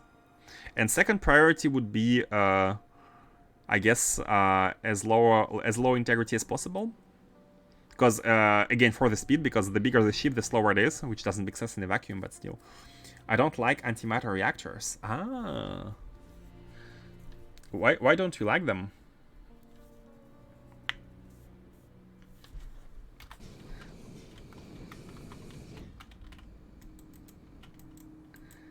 That freedom beam isn't only for liberation. Is it your ship power or something? Oh wait, hold on. I think we can shoot the plague. We can shoot the plague. I've never done it, but yeah, there is a weapon delivery cannon which we can make, and we can actually shoot the capsule, so we don't have to go back until the plague is over, basically. So how about doing that first? Make a weapon delivery cannon. Okay, we're at the planet. So one problem is that the planet is full of biters. It is full of biters. Erebos. Let's put it priority 1, because we know it's ours. Man, it has some alien textures on it as well. Alien looking stuff. It is full of biters. Now, if we were to land, the only safe place would be in the middle of a lake. So something like this. This is a nice location. Oh, maybe we can destroy his home. Can we land over a biter? I have no weapons. I remember our death. Remember the death, and we lost everything, right? We have lost everything we had. So notice how I have nothing equipped. We have no guns. We have no ammunition. We have no laser defenses. We are defenseless against everything, pretty much. So we need to be very careful here. So anchor on Erebus. Like I would try to go here if I knew we were able to kill the biters, but if for some reason we can't, then it would be a big mistake. Let's go here. Oh, wait a second! Before landing,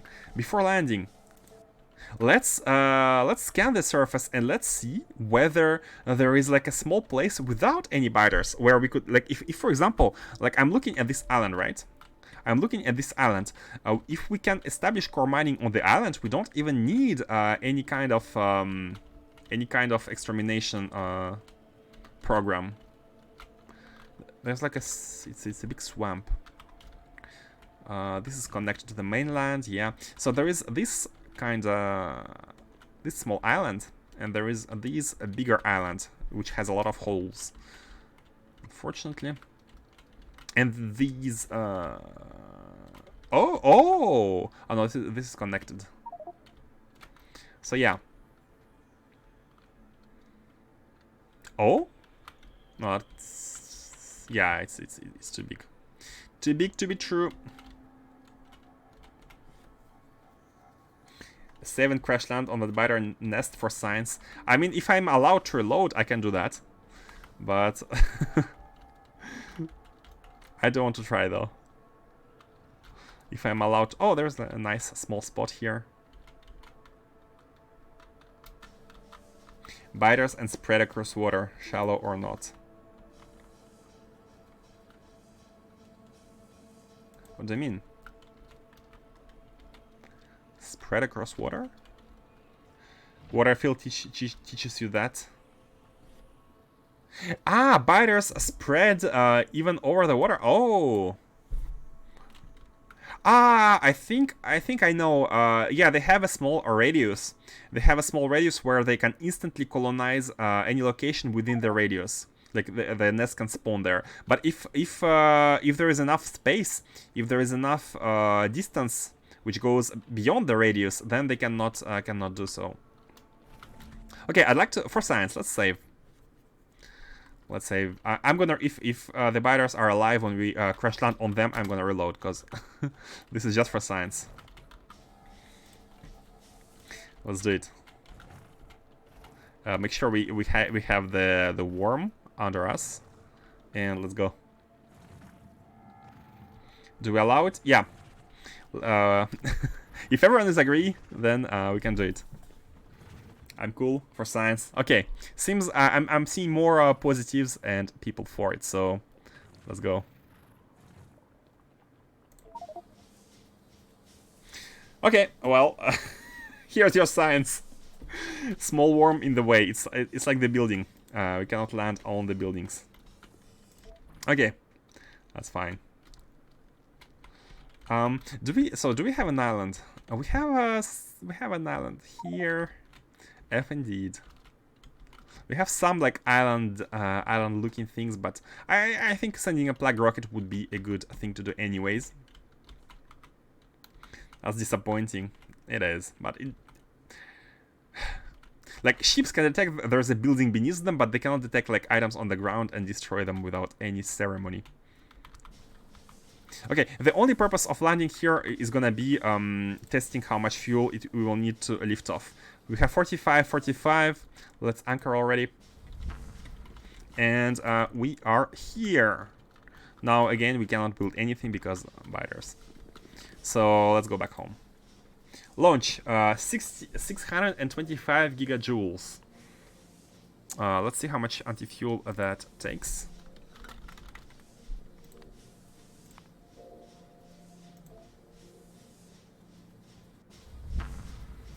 Okay, 15, 16.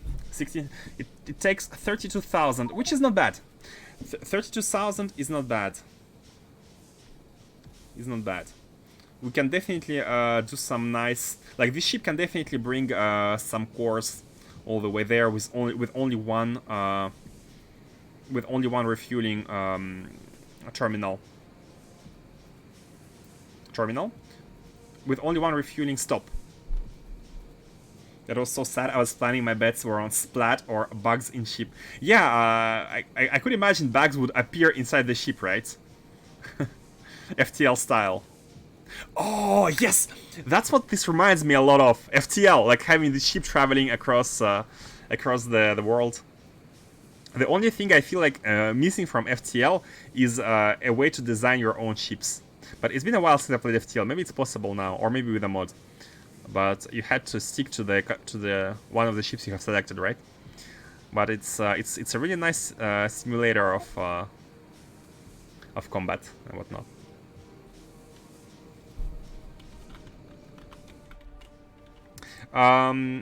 So we have 5 minutes to go back home. Yeah, again, it's really weird, but this planet was on the way between the sun and our home. So, and while we are doing that, let's actually pre-construct the let's pre-construct Novice orbit surface the weapon delivery capsule. So what do we need for that? I think we have every material in space. We should be having every material in space. So let's go ahead and do it in a very simple way. Put these and make the cannon. Oh, we also need capsules. So I don't think we will be automating it just yet.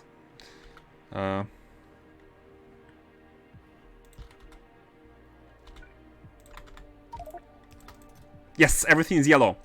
We have everything. Let's build like 10 of them. And these are gonna be the delivery capsules. We don't have explosives here. Oh, we don't have explosives. Wait. How comes we don't have explosives? We do not have explosives. But I think we have them in the mall. We have them in the mall. So let's add a request for these. And by the mall, I mean the Novice Space Station. Let's add them into the request. How many do we want? They go by 50, so let's say 4,000. Not too much. Oh, and before it's delivered, we need a chest for them. 4,000 is gonna be... Oh, there's gonna be a lot of rows. Let's actually reduce this amount. 2,000 is gonna be good enough. Oh, but it's already here. So let's have 2 of them. And these are gonna be for the explosives. Oops. Novice orbit. connect with the wire, and hopefully the Novice rocket is able to deliver them. Let's see whether it's properly delivered. Oh, here we go, yeah. Oh, no, the explosives are set to be a request. They are nowhere in this construction. We have never mind that, we have them here. We have them here. Oh, they're in a requester chest. They are only deliverable. They are only deliverable through a requester chest here, not using belts in these small rockets. That is unfortunate. That is unfortunate, and I don't think we are able to change that because we don't have like a mole here in this specific location. We would need a belt or at least a requester chest. Like an easy solution would be to reuse this big chest and have a small requester. This is a buffer chest basically. We buffer this chest with a lot of different resources we might be needing, and we are only pulling from it here, as you can see with the dynamic filter, where we only draw anything we might be needing. So resources are sitting here ready to be delivered, and if we had explosives there, as you can see, they would be ready to be outputted.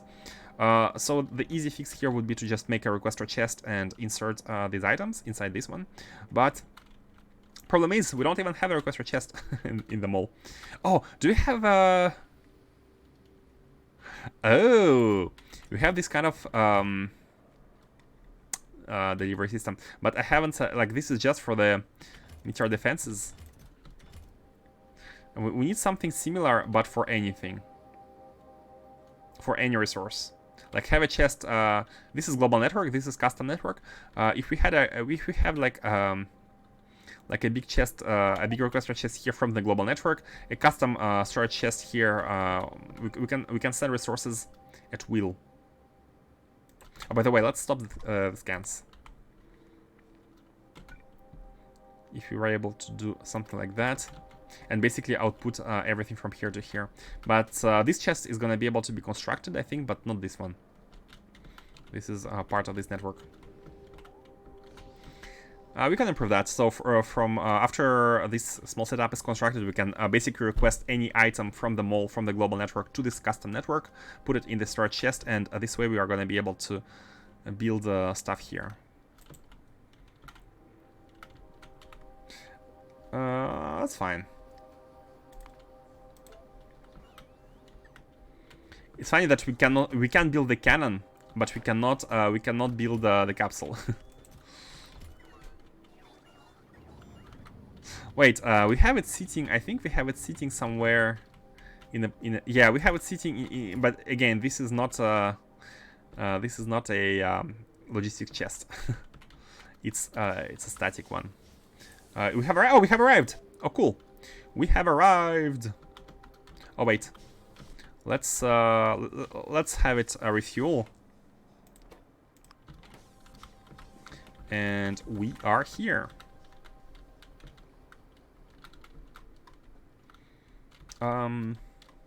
Yeah, let's grab the rocket itself. By the way, can the cannon shoot all the way across the galaxy to another star? For example, the normal delivery cannons cannot. Is this one gonna be able to do it? Interesting. Let's test it out.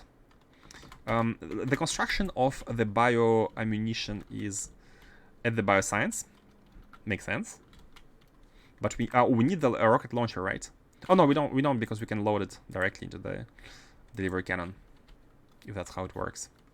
Never tried it. We shall explore. We shall explore how this works. So we have a chest here with these. We have 4 of them. Let's grab one. They require catalogs 4, which I think I have been kind of manually delivering to the top, just to not go through all this. I mean, I don't think we need to automate the production of these anytime soon, but let's drop some catalogs for a small addition to the production.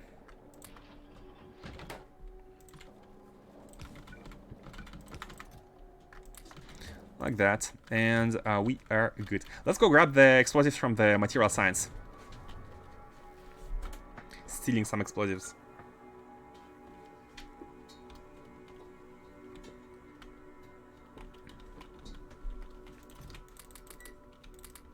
Okay. Yeah, I really wonder if we can shoot all the way. All the way there. Bring freedom to biters. Man, I really wish we could test the core mining stuff, but I have realized a bit too late that we have established the core mining station for iron, but we don't need iron. So,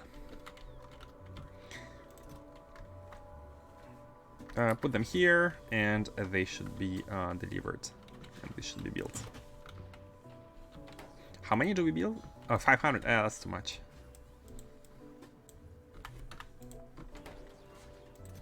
Okay, let's have one. Let's have one, and let us try. How do you work? Dear tool of destruction. Weapon delivery. Plague rocket. Cool. So we can select a destination. In system. It only works in system. Makes sense, unfortunately. Can we put it on a ship? Can we put the cannon on a ship? Have a military ship traveling. I mean, we could put it in a chest and build a chest. Thing is, if we go there, we'll fire the cannon, and problem is, okay, we might be able to fire the cannon, but we'll have to wait for the plague to finish destroying everything, and only then we're gonna be able to make the outpost. So how should we do it? First of all, can it go on a spaceship? Can it go on a spaceship? What we can do is prepare the plague rocket and send an automated spaceship to that system and have it fire at the planet.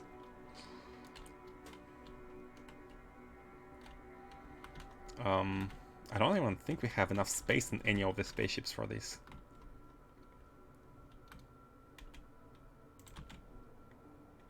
Yeah, it's it's all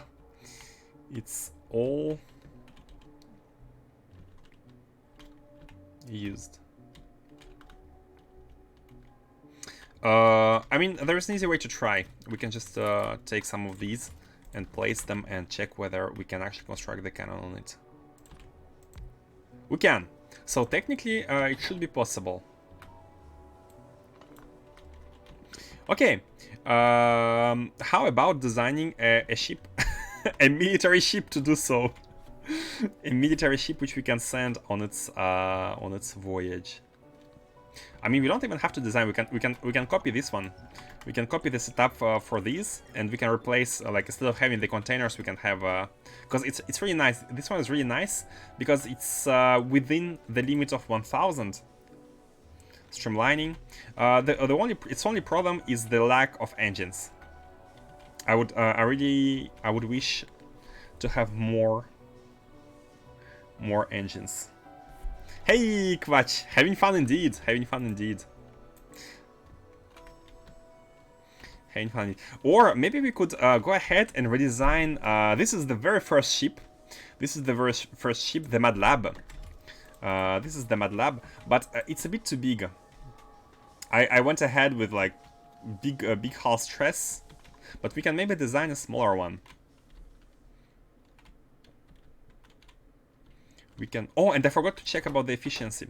I forgot to check the efficiency whether this was actually good or not. What should we do? What should we do? I don't really want to go back to the system. It takes 5 minutes to go there, so. But designing a ship would take more than 5 minutes. But we will need it for later. Okay, let's design a ship. Let's design a ship. We will need it later, anyways. And I feel like we should be reusing this one. So let's move it a bit. Let's move it out of the way. This is basically the ship drop-off location. How are you doing today, Quatch, by the way?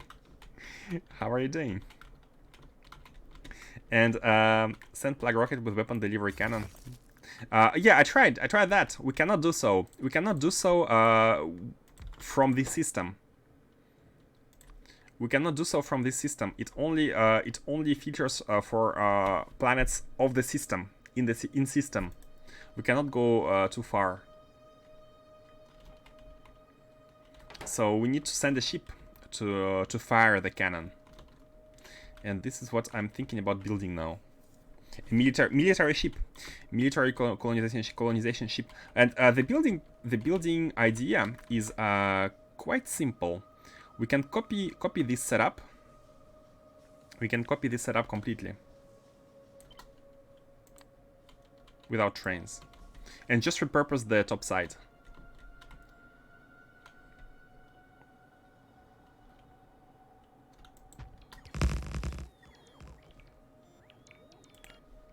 How about that?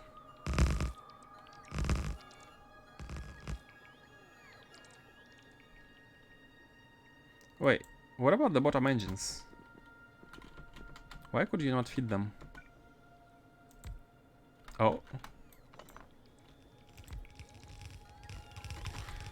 There are some bugs with ship flooring. Sometimes they don't properly like put it after copying. I think we need one more. And enable our robots to... Oh yeah, we need to remove the middle stuff here.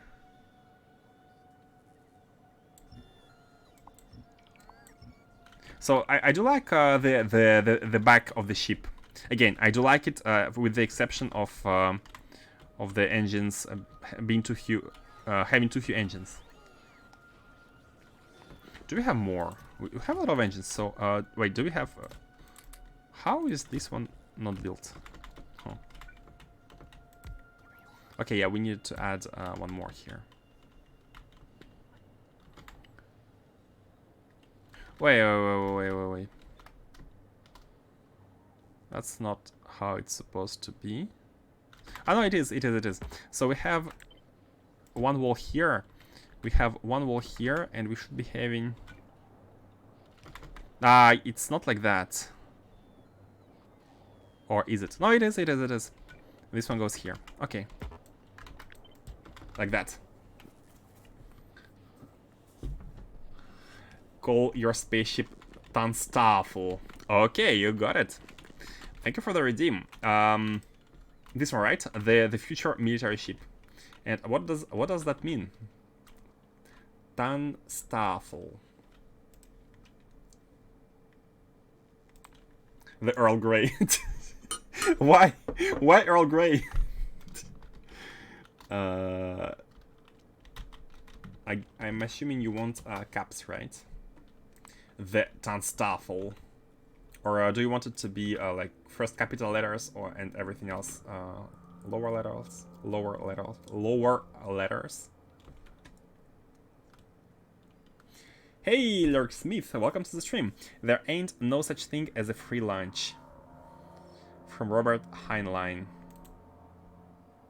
I'm afraid I don't know who Robert Heinlein is. I'm sorry.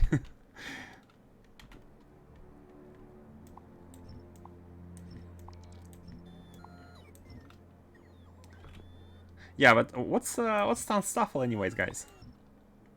Oops. Old sci-fi author. Ah, ain't no such thing as a free lunch. Interesting. I think I like the context for to properly understand this quote. But yeah. So this ship's purpose is to be a military power horse.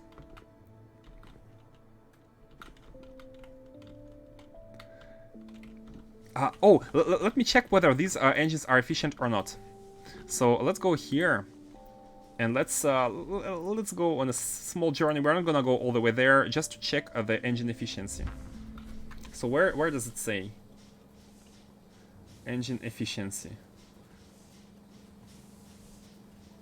Hull stress, integrity. I'm not seeing anything regarding engine's efficiency here.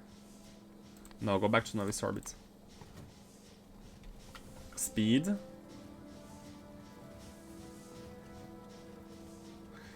Yeah, I'm not sure how to check it. I'm not sure how to know whether this is like 100% efficiency or not. Or is it when they simply don't reach the max speed? Ah, it shows on each engine. Oh, okay. Let's redo it. Go to Morse.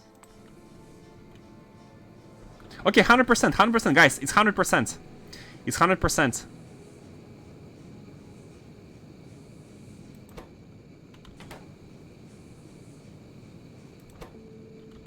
It wrote 100% at launch. So that means that indeed we don't need to 100% here everywhere. It means that we only need the central tile and not the 3 tiles. It overlaps with the graphics, but we only need 1 central tile to be free. Here you go. Enjoy making more compact designs. It means even if someone offers to buy a free lunch, it means they want something from you. Ah, in that context, they are doing it for a reason. Ah, I see. Makes sense. But that goes for anything free, right? Oh, what happens if we stay in space, but we say anchor? What's going to happen to the character? Guys, I'm testing the implementation of the mod here. Don't hurt me for saving. Anchor. I wanna know what happens. Okay, we teleported with the ship while still being outside. Okay, no problem. No problem. So here, this ship will contain some military infrastructure, such as maybe we should have added more plague rockets to it. Where is the cannon? Wait, where was? Oh, okay, it's here. Okay, so the biggest feature of the ship is the cannon, and it's gonna have a chest with the capsules. I guess we could be calling them from novice, but and a chest like for ammunition. We can make a separate chest here, no problem. A chest for ammunition is gonna be a plague rocket. Now, hopefully, this is gonna allow us to deliver everything. It's gonna allow us to shoot. But just in case, if this doesn't work from the ship, what I'm gonna do, I'm gonna put a roboport here on the ship with some assigned robots, and we're also gonna put a provider chest here. I think the cannon being in the middle is a bit that's fine. We're gonna put a small storage chest here next to the roboport, and in case this doesn't work, we can always ask robots to deconstruct it and place it on the ground directly if this won't work. But the craft is gonna be done. Not sure. That is fine. Payload off. It needs a lot of energy. 10 gigajoules. And we're gonna send this ship on its way to that planet. But before that, I'd like to see if we can add more engines to it, because you can see here we have a nice small space, because the ship has a waist, and we can add one more engine like this. So let's go ahead and use this this waist. Should we add it right behind, or should we add it a little bit above? I feel like a little bit above makes more sense aesthetically. Right behind is very standard. Let's try move that and add it right here. And oh wait, how was it?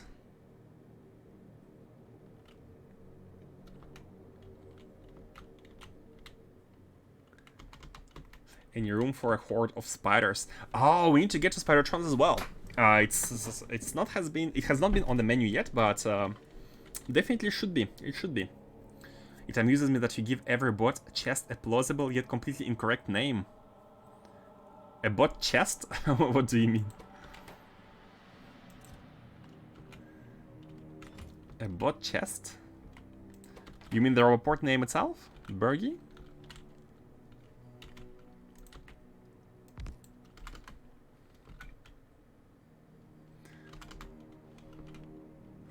I'm back. Did you confirm 99 to 100%? It's 100%.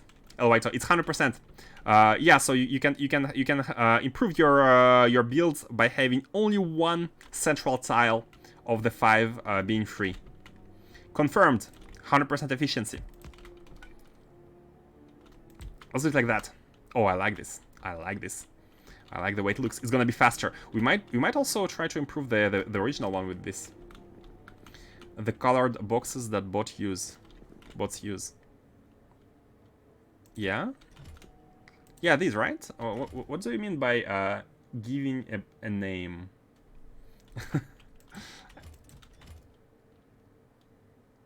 Oh, you mean when I say chest, I always call it by incorrect. Yeah, apologies. I often confuse names. I'm thinking of something and I'm saying something completely different. Hello, Skeleton Summit. How are you doing? How are you doing today? Hope you guys are having a great weekend. So at least you can enjoy yours. Sorry, that was a bit. Now, where should we fit our advanced fluid handling pipe? Spoiler alert: it can fit anywhere we please. That's what I meant. Okay. Yeah, apologies for messing the names. Messing up the names. Especially when I'm excited or thinking too much about something, I think less about what I'm saying. Let's do it like that. We can have one here. That makes it a little bit. I mean, this is free. We have the engines in front of it, anyways. No, that doesn't look good. I refuse. I refuse to. Oops. I refuse to sacrifice the aesthetics for the sake of a better connection. So let's try to go through the middle. And we can. Where can we go through? Where can we go through? Magic advanced fluid handling pipes. All fluid handling pipes save us from this dilemma. We can go through here. Yeah, we can go through here. Can we? No. Oh yeah, sure. Just do this. Go through. And now we can go through here. Oh. No, not here, but here. We can go through here. And all we need to do is transform this one into 1, 2, 3. Yes, and that's it. Thank you, Advanced Fluid Handling Pipes, for saving our life once again. I'm placing my bets. Me and most of Sweden is hungover after Midsummer last night. Oh, you had some festival or something?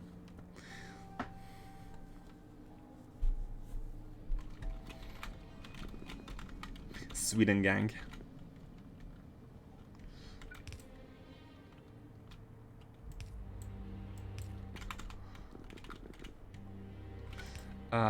And we are good with this. So we have added 2 new engines, which brought the total amount from 6 to 8. So we have effectively multiplied the speed maybe by 30%.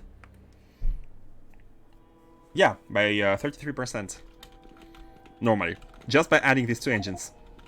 So good, so good. Is it okay that this clamp is kinda in the middle of everything? I mean, the space is still empty, but it's outside the ship, so it should be okay.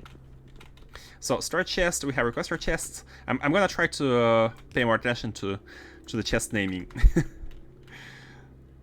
And we need turrets. Yeah, I have removed some turrets, which definitely should find their place on the ship again. After all, it's a military ship. What will it be without any turrets?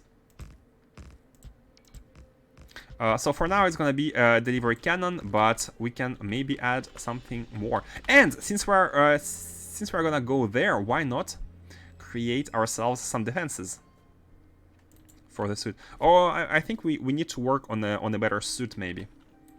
We can do the exploration another day. That's no problem. We need to make like a big suit. Maybe we can reach the tier 4 thruster suit for that before that. So this is good. I think this is good. Let's check the integrity again. 900 and oh, we are above 1000, and that's not very hard to fix. All we need is some nice walls in the middle. Like if we do this, I think we're gonna be already better. Yeah, see, we are at 970. How about also placing a storage chest? Because we can. And we can use it as a personal storage items. So this is gonna be our military ship. Man, I do like this design, but maybe we can do some more interesting designs in the future, especially after unlocking better integrity. Are you ever going to build an actual factory spaceship, a spaceship with processing or manufacturing abilities? Maybe. After we unlock better stress, that might be a good thing to do. However, before that, like, it's gonna be limited, right? Because we don't want to do any processing which is not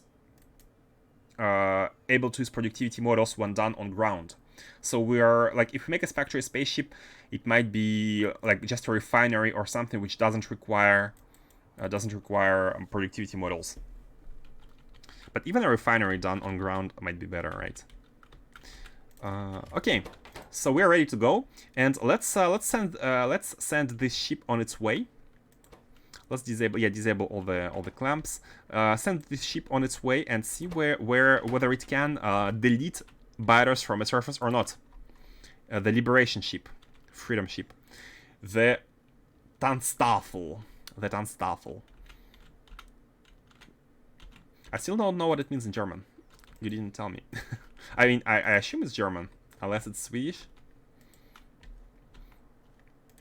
And let's launch. Let's send it to Erebos.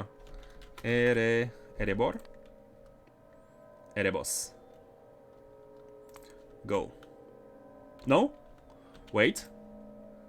It was Dutch. Ah, okay. Completely wrong. Erebos. It sounds epic, but I have no idea what it means. Let me see whether it's actually Erebos. I'm having doubts. Merlimay? Erebos, yeah, indeed. Okay, and off you go. And let's see. Let's see the speed. So our previous ship, this one, had. It had. Oh, we cannot see it here. Oh, what's the max speed? Should be written somewhere. It was like 210. 210. So let's have a look at Tanstaffel and check its speed. Oh, engage. Oh, we don't have the. Oh yeah, I forgot to set the speed. This should be a default. Go as fast as you can.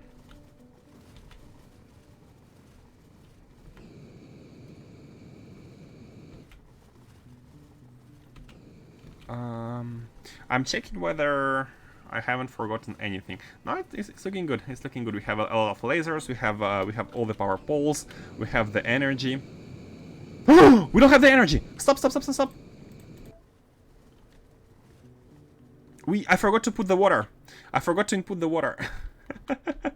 Oh my god. Mistakes were made. How should we input the water? Should we drain from here? No, let's actually go and use one of these ships which has a lot of... I was sure I missed something. I was sure I was missing something.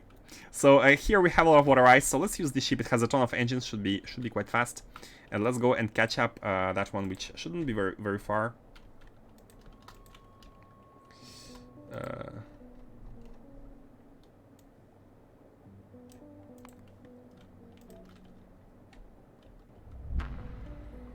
What's your situation, by the way? You're completely offline. Why are you offline? What's the energy problem here with everything? So you don't have fuel. Oh, you need a minimal fuel initially, right? You need like one initial minimal fuel to. But there's no. Oh, there's no logic here, by the way. Is it? Did I disable it? Oh, this ship doesn't have any logic. It was one of the first ones, so it didn't have anything. I'm gonna move this inserter, and we shall add the the cells manually. Okay, let's go. Yeah, now it should be good. So what's your speed? 277. So this ship is way bigger. It's 300 of stress, but it also has so many engines. So 277. We should be arriving at that ship in a couple of seconds. How are we gonna fuel it? Like, we cannot have two ships next to each other unless it's on a surface. Okay, what's the nearest planet? No, it won't be possible. It won't be possible. Wait. It won't be possible. Because if that ship has no energy, how it can go to any planet? How can it land anywhere? Where is it? Where are we? Where are we? Okay, go to Lincoln Orbit. Can you go to Lincoln Orbit at least? Can you, wait. Solar panels. Oh yeah, true, we can do solar panels. Barrel water. Oh, barreling water could be good, but we need to power it up with something, right? What if we ask it to go to Lincoln Orbit? Navigating planned gravity well. Yeah, it's not gonna be possible. Oh wait, it's seconds. 16 seconds. It might be possible. It might drift. Is it drifting?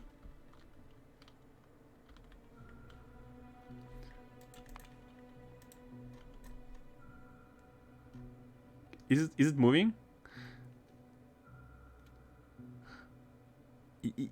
There are like some minimum changes. Nah, it's not. Oh no, we are at Tunstafel. Okay, can we place this machine biochemical facility at Tunstafel? Is it possible?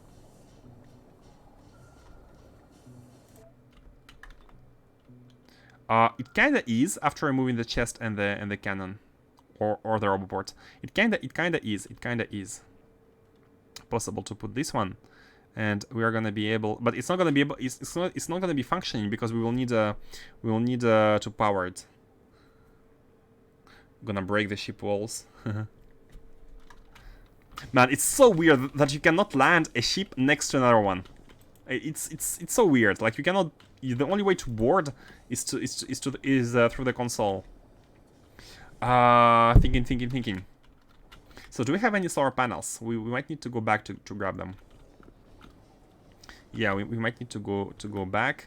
Barreling water could be a solution, but we need to unbarrel them, so we need minimal power anyways. Look at the speed.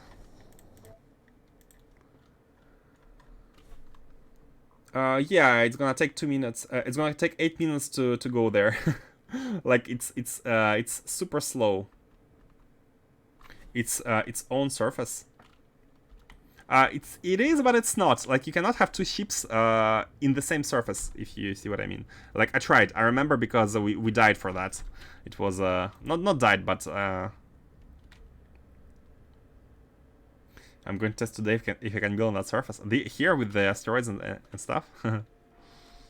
Here's one of the issues I mentioned about your salvage ship. Yeah, the fact that we cannot transfer water, right? We cannot save a ship if it doesn't have energy. What would be the way to save a ship which doesn't have energy? Is there any portable energy solutions? Even solar panels. I don't think that would work. Slow-mo destruction of ship walls incoming in about 4 minutes. Oh, you're right about that. Like, it's slowly drifting, but... What's that? Huh.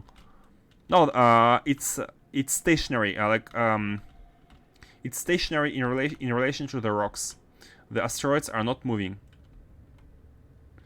The asteroids. There are these. I don't know what that is. Maybe it's just some graphics. But the rocks, the actual rocks, are all stationary. The ship is slowly drifting. It's gonna be there in a couple of minutes. So maybe we don't. It is moving. Yeah, it will take 6 minutes to go there. So we can do something else and then go. So once it's at a location, once it has landed, quote unquote landed, for example, on a planet orbit, we can land our ship next to it, and then it's going to be able to be salvaged. But until then, we might want to improve this to be able to actually do it without this. So let's go back to Novice orbit. And let's try to... What if we grab some solar panels? Is it gonna work? The solar on the ships is good. Oh, the solar on the ships themselves. Maybe we need to place one panel on each ship just to have some minimal energy. That might be good. That might be good.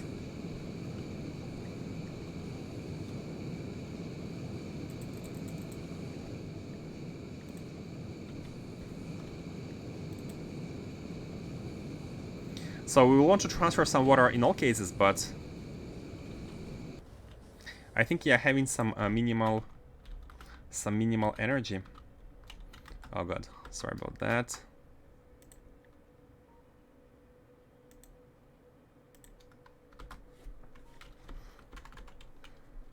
Until we're out of system, until we are in the interstellar space. Man, if that happens, how are we gonna do it?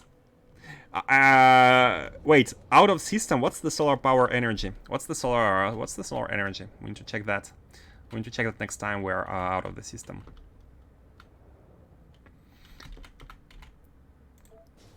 Bonk. Indeed. So let's grab some panels. So we are sure we have some energy at all times. A trickle is good enough. Let's have some more inside the ship just in case. This is the salvage ship, so it must have everything to handle any situation. Does it even have a chest? It doesn't. Let's add a chest here. Not too big. Let's put a small chest and put some panels. So now, if we go to that ship again and if we put solar panels, it should be able to go back to working.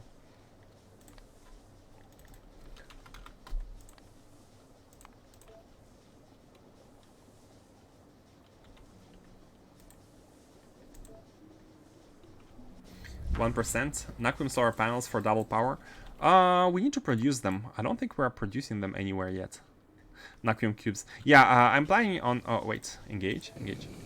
Oh, let's also set speed to you as well.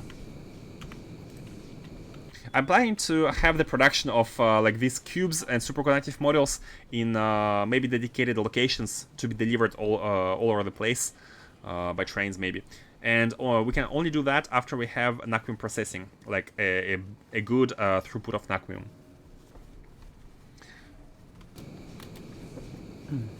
We should also probably be using up the Naquium that is being processed right now. Oh, true. Right now it's being sent to science, basically. We're piling up on science. Normally the production should not be stopping. Yeah, look at this. Like all the Naquium is processed, and we are waiting on the new delivery. Oh, you know what? The problem here seems to be the fuel. Wait.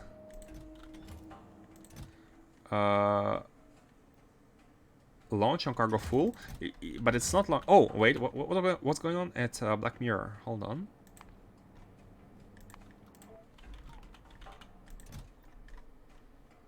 Launch on cargo full. Oh, I think we're out of Naquium. We are completely out of Naquium because we're only mining one field.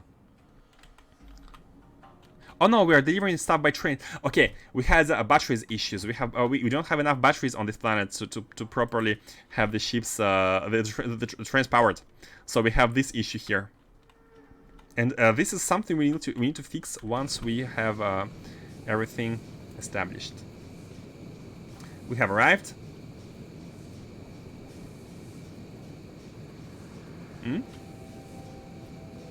What? 0 seconds. Why are you still going? Huh?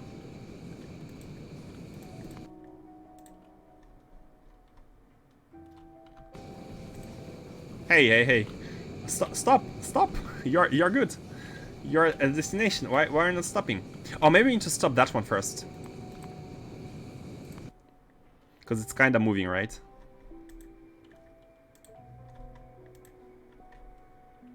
I mean, it's gonna be at the orbit in 1 minute, but we can improve that. Stop it. And let's... So now we have... Okay, because the other ship was moving, this one also was moving, which makes sense. And now we can board. Because we do have solar panels in the inventory.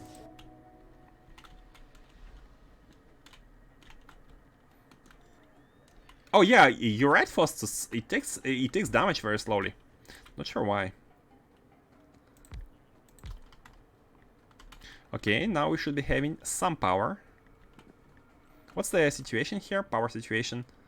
Solar 100%, which is not bad. It's not too bad. So yeah, we have power production, and we also have the... Wait. Oh, we have a very small power production. We need 1.8 gigawatts. So that's not gonna cut it. So, like, whatever happens, we need water. So let's continue towards the noise orbit, but before we do that, let's go back to our safe ship. Let's go to the safe ship. I don't even remember its name. What was the name of it?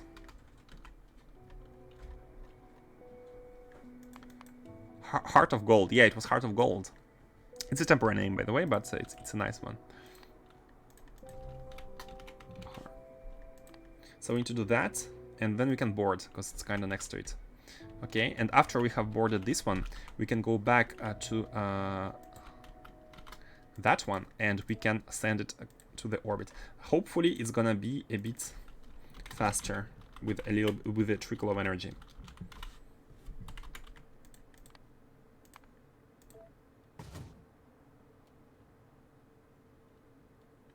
I mean, it was a trickle. Wait, how is it? What's the speed is slowly increasing. Okay, it's really nice that ships have a default drifting speed. So yeah, okay, the solar panels don't really save it. They don't really save it.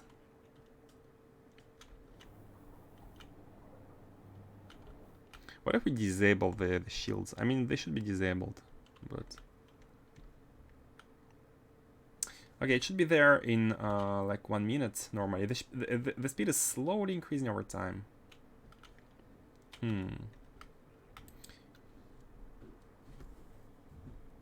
Don't want it to be backed up and not being mined. Yeah, it's not being mined. There's empty fuel locomotives blinking since 10 streams. We need to go there, but we're kind of trying like to get started with the spaceships, and then we went into core mining for the model production, and Naquium kinda the priority for Naquium went behind. Oops, that was my water. But it's we're gonna get there. We're gonna get there once problems are solved. 30 seconds remaining. Should be able to get there. Let's wait for it. Let's wait for it here with this ship. Do we want to place some solar panels here as well? I mean, we have noticed that they don't do much, but it's better to have them rather than not. Cannot fit 2 here. I mean, yeah. Whatever. And why this one is 494 solar panel and the other one... Oh no, this one is 494. Oh yeah, so each solar panel should be at 4 megawatt. Wow, 4 megawatt. 4 megawatt out of...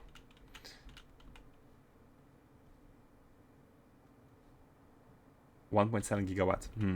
I guess it's all the shields. Come on, you can do it. Okay, anchor. Anchor. It can anchor. So now we are at the real surface. We are at the Lincoln orbit. And now we can anchor next to it. It was really lucky that we drifted nearby and not not far. Okay, so we can anchor here and feed some water into it. What?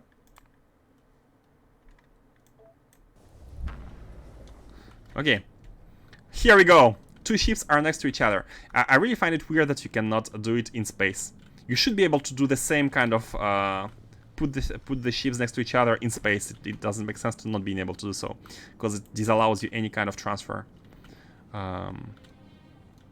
Okay, and let's get a pump out of this one. Where should we use it?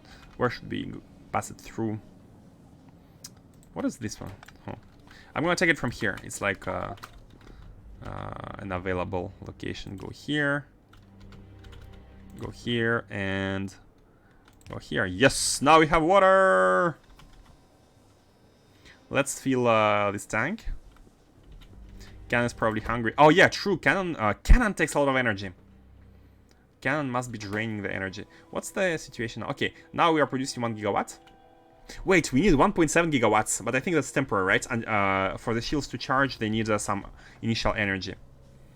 Now we have 25,000 of water, so here the logic is good. Only one tank should be full. Now we can remove everything, and let's check whether it's now good. Let's launch it to its mission. Again, should we launch it directly in space?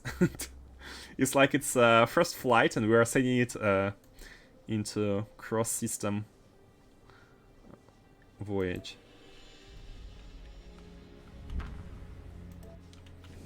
So it's engaged. What is the power situation? Yeah, like at normal conditions, we don't use too much power. So no problem here. Solar is 468. So one solar panel produces 3.6 megawatt, right? So two of them produce 7, and we use like 20 to 40.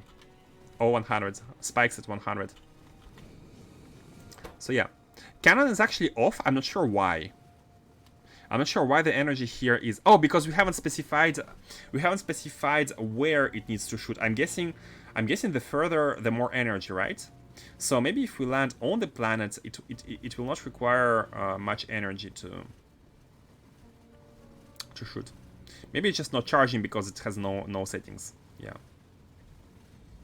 Nakum solar power are double, getting you closer to power total required. Yeah, true. We need to replace these by Nakum ones once we get them. Solar changes really fast. Oh, we have dropped from 400 to 144. That's right. I mean, I guess it depends on where we are on the map, right? Like as we are putting distance between us and the sun, the solar must be going down. Yeah, that makes sense. Now this ship can go back to novice orbit.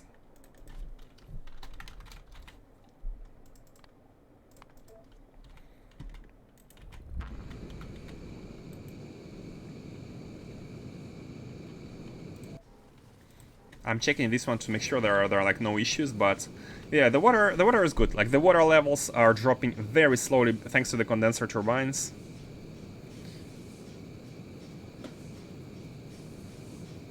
Yeah. I expect it will cost the same as shooting into orbit. Hey Arrow, what's the purpose of this ship? The purpose of this ship is to bring freedom to the biters. It will launch a plug rocket onto a planet, and problem is this planet is outside of our solar system, so we cannot shoot to this planet from anywhere on our location. So we made a ship to deliver freedom to that system and shoot at the planet, because it's like 5 minutes away. So the idea was not to make the trip ourselves every time, right? So now this ship can go back to where it were, which is I think here. It's an exterminatus craft. Exactly, exactly. And welcome to the stream, Salonianth. It's a craft with a special mission to create more space in the universe for the factories. Okay, so this one is gonna be the one which is gonna be doing trips with the core mining. We shall go there after the plague is over, but we'll need to wait out until the plague finishes actually. So while waiting out, we can work on any intermediate product. And let's go to Novice and fix the explosives issue. Explosives. The ship is to save us the 5 minutes of walking back for the plague rocket he forgot. Yeah, it's a ship. I made it sound like it has a purpose, it has a mission, but to be honest, it was a me fixing problem. Oops.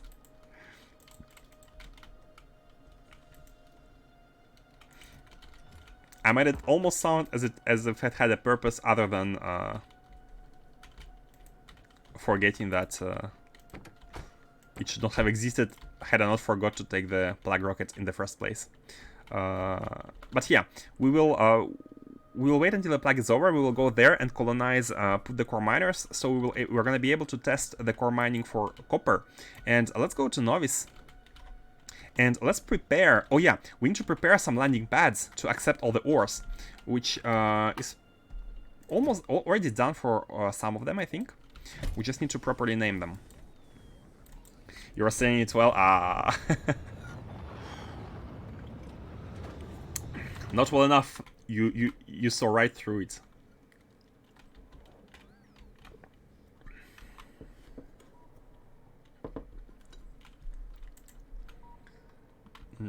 Where is it? Oh, we are here. We are here. Should we anchor on Erebus or should we go to the orbit and anchor on the orbit so we don't waste any fuel? I mean, we have a lot of fuel. I think, yeah, let's go to the orbit. I think it's better to shoot from the orbit. It's more epic. Let's get to the orbit, so we don't waste like lifting off fuel. Anchor to the orbit, and from here, let's try shooting. Now, the moment of truth. Can we shoot to Erebor from here? Can we peek it? Merlin orbit. Erebos. Oh, Erebor. Okay, not Erebor. Erebos. I'm starting to lean towards plague as a UPS measure. Yeah, UPS might hurt for a while. No location. Okay, let's target. By the way, I haven't even... I don't even know what happens if we target in the middle of a nest initially. Will it, like, get destroyed visually, or... I mean, that's fine. Let's... like, the good thing, compared to Novice, we have nothing to defend. We just need to shoot it anywhere and wait for them to kind of die... Okay, delivery coordinates set. And... okay, it will take 325 megajoules. It's nothing.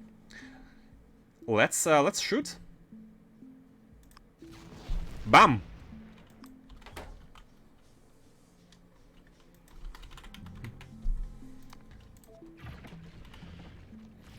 The plague has been delivered.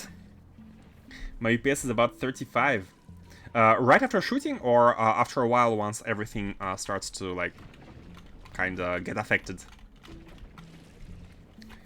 I prefer Freedom Bean. It doesn't kill Vita and lets you breathe normally. I mean, if you don't have Vita on the planet, it doesn't change anything, right? And the breathing is solved once and for all, because we are constantly switching between being in space and being on planets, so it's not like we need to save on these oxygen packs, right? They're trying to flee. They're trying to run away. Look at them. They're so cute. Like, their home has been destroyed, so they try to find refuge at nearby nests, which also get destroyed in turn. And they're like, where should we go? They're trying to escape their fate. It's almost cute. And it's interesting that the plague, technically speaking, doesn't kill the biters themselves. It only kills the nests, which is weird. Like, plague should kill the living first and foremost, right?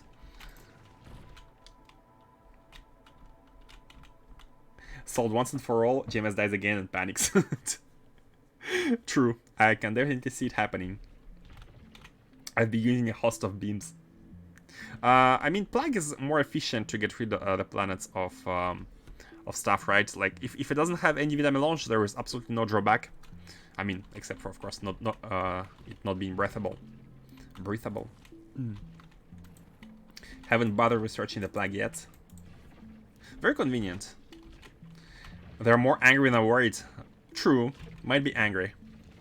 I'm not a biter feeling expert. First time I've heard insecticide described as cute.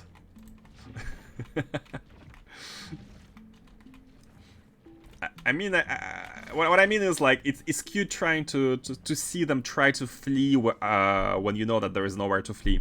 Like catching your prey and seeing it struggle. And I'm not a psychopath, I promise. Yeah, let's fix this. So here is a special. Oh, we don't have a chest here. This is going to be a special setup where this is a global network here, and this is a special network for this spaceport. So sometimes we might need some resources or like some buildings to build. So for that, we have this chest, and from now on, we can request anything from the network, put it in, and basically cancel the request afterwards. And why we needed that is because I wanted to make a simple adjustment here to have explosives also able to be delivered. And it's actually done pretty simply by having this request here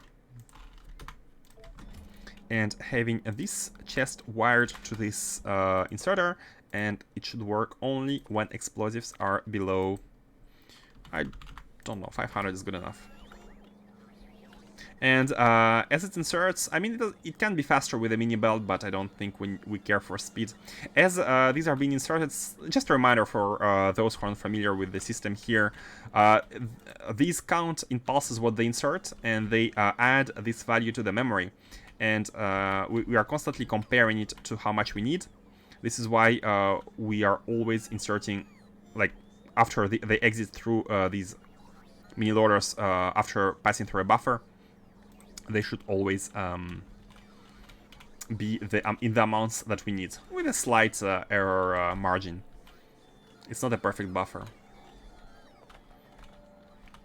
So now we have the delivery of explosives in space. It's automated, and what we need to do is we need to put landing pads for the ores. Now it's very easy for iron and copper because the iron and copper ores are required in only one. What's going on here? What is...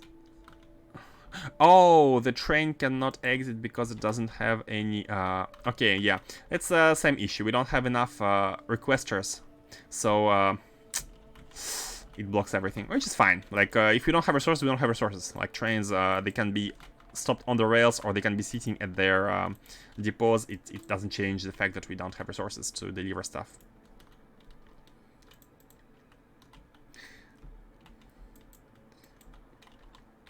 Oh, look at the Witta massacre. Did I sound like that? I have my doubts now. Change title to Cute Biter Extinction Stream. Yeah, true. I actually didn't expect to be plugging the biters this time, but I didn't realize all the copper planets were not free. And yeah, UPS has dropped to 40.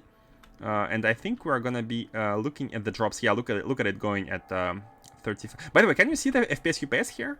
I'm not sure if it's a Steam overlay. No, it should be in game. It shouldn't be a Steam overlay. Oh, Steam overlay is on the top right corner here. You can see 47. I'm not sure you can see the Steam overlay FPS. It's written right here where I hover my mouse. Maybe you cannot see this one. I'm not sure if it's been captured, but you should be seeing this. Yeah. Train's way too long. Oh no, it's not one train. It's not one train. It's a bunch of trains. These trains are all like one locomotive and 2 wagons. It's just that because this train cannot leave, these trains want to come here, and the plastic wants to come right after, and the iron cannot come because it wants to come here. All of them are blocking other ones, and all of these because we don't have enough copper, which is why we are doing core mining in the first place. Mikelat has a rather epic train backup yesterday, something like 3 deadlocks simultaneously. Oh wow! Cannot see Steam. I see. Makes sense. It's an external program overlay.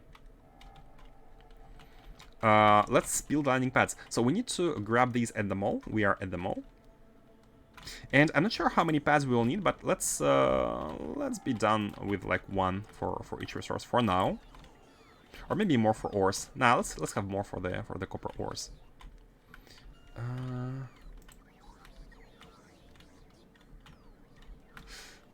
Can't find them. Oh, I think they are here on the left-hand side. Yeah. Let's grab a bunch. And let's go have this set up. So there are going to be dynamic requesters. So if wherever in the system there is a rocket which is able to deliver copper ores, it should be delivering them right here. And the idea behind it is pretty simple. I think all we need to do is have the same setup as this one. We can have the exact same setup. And that's it. Like, we need nothing more, nothing less. Nothing more, nothing less.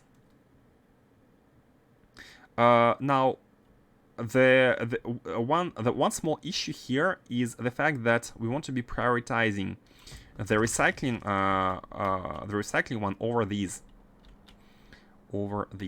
And I think it's not very hard to do so. Do we want this every time? I think we want the requesters for copper ore. In case the rocket crashes, the ore is going to be scattered everywhere, and I think it's nice to have like a couple of them, so it's not like concentrated into one. Although the crashes should be pretty rare. They should be pretty rare. And I believe this is a little bit too big. Let's... Oh no, that's the reason why it's that big is so that we can output a lot of the sections at the same time. So we free the contents as fast as possible. This is why it's as big. And we also need to grab that one chest from the mall. You don't have inaccessible buffer train stops? Nope. We don't have any buffer stops for trains which cannot find any requester. We have the buffer stops for trains which are loaded with resources and are ready to deliver. They are stationed somewhere, but I kind of purposefully haven't set up the buffers for when the trains are empty, because in that case it means that we don't have enough items to begin with. And if we don't have enough items, it doesn't really matter if the trains are all stationed here, or if they're actually at their buffers and they are empty elsewhere. Like the result is that this base is not functioning, right? We don't care where the trains are. The base is not functioning because we don't have enough resources. So I think it's fine if they're like that because we don't have resources. We just need to fix the input issues and it should be automatically solved. Unless there is a deadlock, which is another problem. I wanted to take something from here, and that was the chests. We had some chests here being produced, and let's pick some big strong boxes. Oh, 4x4 ones, yeah. And actually, UPS indication here is really nice, because we will know automatically when the plague is over. We will know it. We will know. Now, how should we do it? How should we manage the priorities? I think an easy way to manage the priorities would be simply disabling the belts here when we have stuff. And I think let's go 3x3 because we have 3 outputs, so it doesn't make sense to have more than. I mean, it does make sense to have a buffer. So we can actually have 4 and 4 here, and let's have 4 here and 4 at the top. Yeah. Let's move this one here.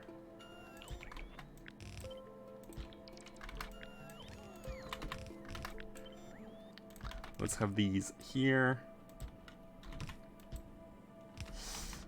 This one is not gonna be able to.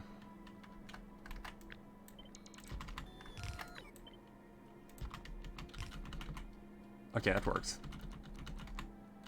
No, that doesn't work. We need to shift these a bit.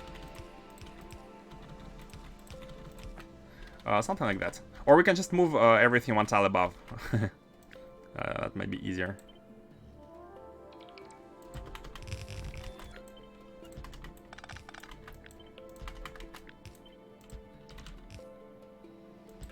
Yeah, something like that. Like we have three belts outputs and 4 inputs, but that's fine because this this landing pad might not always be full, right? So like there is a time when it's empty and then your rocket is only going to be starting the launch. So we can have a small buffer anyways.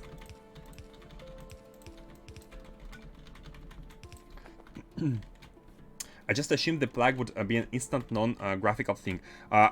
To be honest, initially I thought so too, but apparently it's actually very nicely simulated, where it's killing stuff in a radius. But apparently it has after, I don't know if it's like 15 minutes or 20 or 30 minutes, but it has like a limit where once it's reached, all biters die instantly, and I guess that's for like performance, because the simulation could take on for forever without any like purpose. And I think from what I understand, the goal behind that was just to make sure your defenses are able to withstand the attacks of biters which happen when you launch the plague, when their hopes get destroyed. And if you have proven you can do that, it doesn't make sense to have you wait for like 1 hour of the simulation, and basically the game gives you back your UPS and kills the biters. It just assumes you are able to defend. That's how I'm reading into this.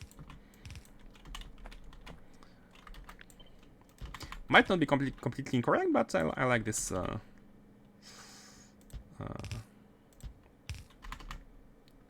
interpretation.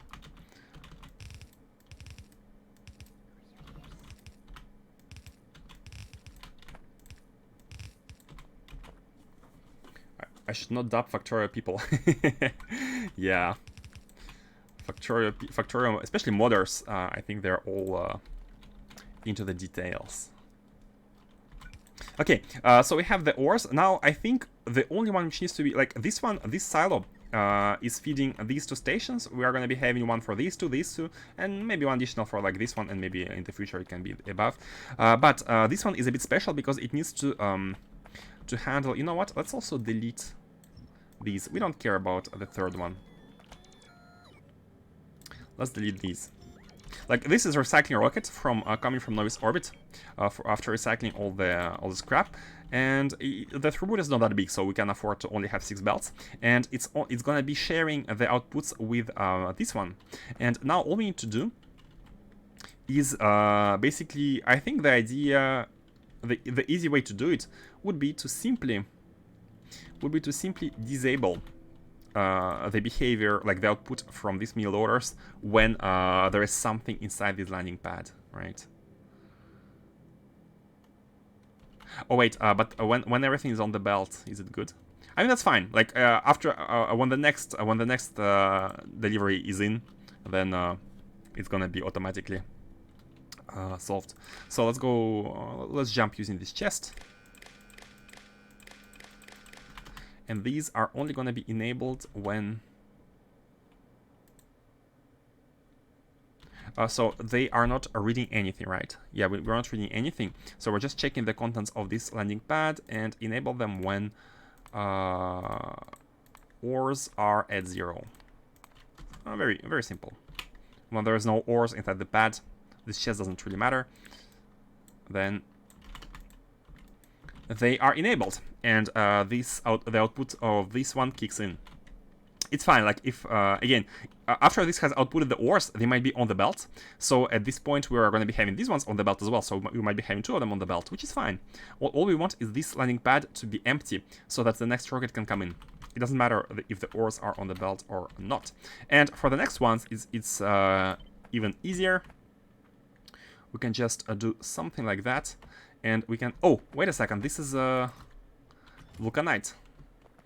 So we have one for these 2 and one for these 2. It's not a problem.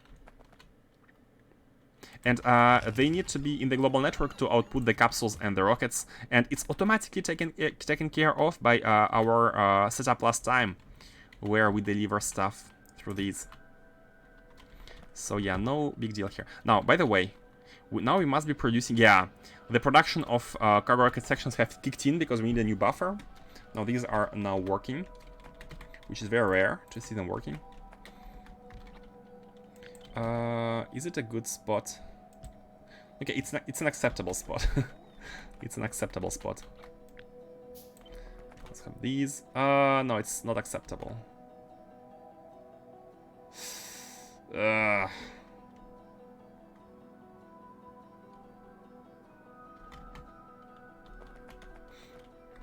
Yeah, let's not try to be too close.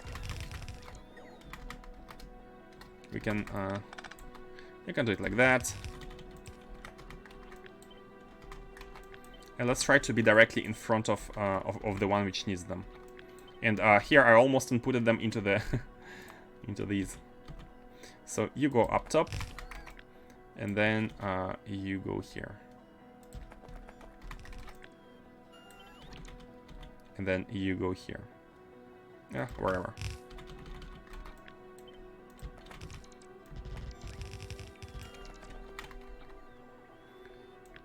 That. Let's be close here. And hopefully we can exit. Yep. Perfect.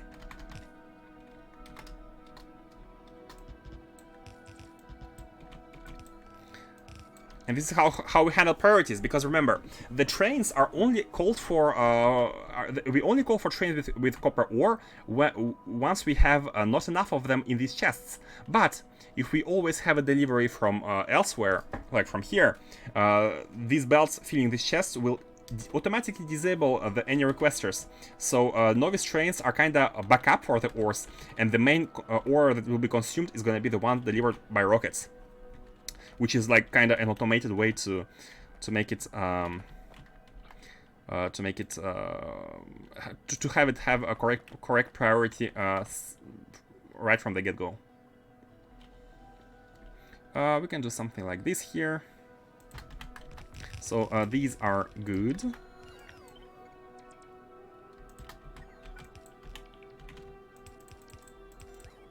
Like you can see, some of the ore has been delivered, but we're running out of it. And here, I think we can do it like that. Or maybe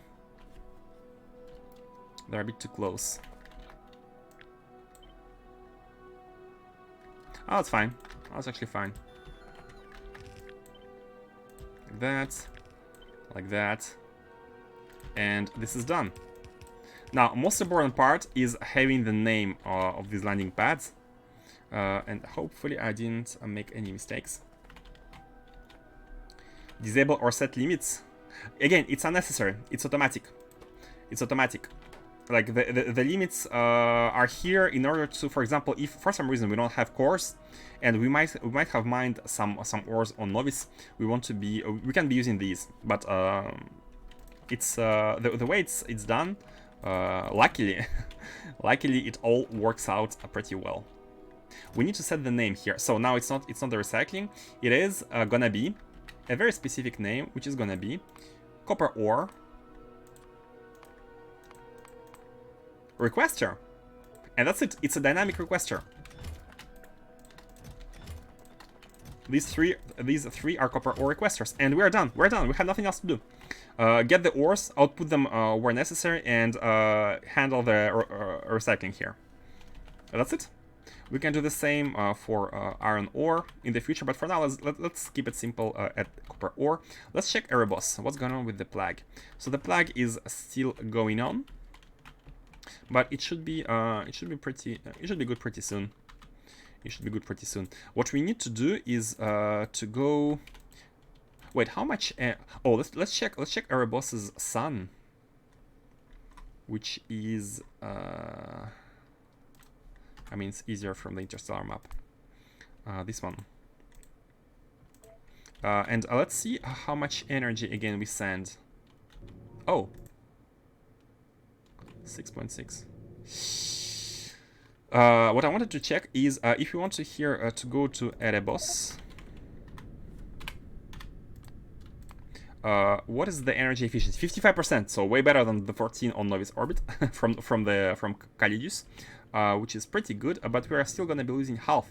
And core miners. If we want to go with our 40 core miners, I mean, we can go with as much as we need. Like, we just need to increase some tiles here at the sun, and we can have as many core miners as we need. But imagine, like, the initial goal was to have like 40 on each planet. And with 40, each one of these is taking 50, right? So we are going to be using 2 gigawatt. So for 2 gigawatt, we only need we only need 4. We only need 4. We don't even need let's have 5, but we don't need 6 here. So this tile, one tile, is enough to power 40 core miners.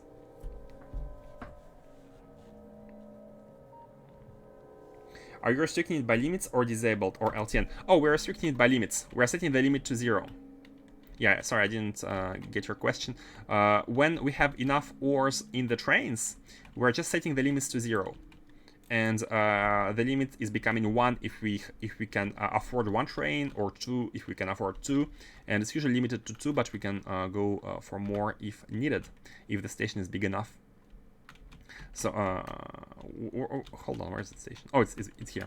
So yeah, each station basically checks the contents, and in this case it's actually even simpler because it's only one station. We're just checking if we are below 16k, and if yes, we output limit 1, and else by default it's 0. So this doesn't even have like dynamic train count because it's a single station. Hey, Vic Plays, check out the !mods command. You will have the link to all the mods which are used in this playthrough for the train side. Yeah. Did I answer a question, or is there anything more specific?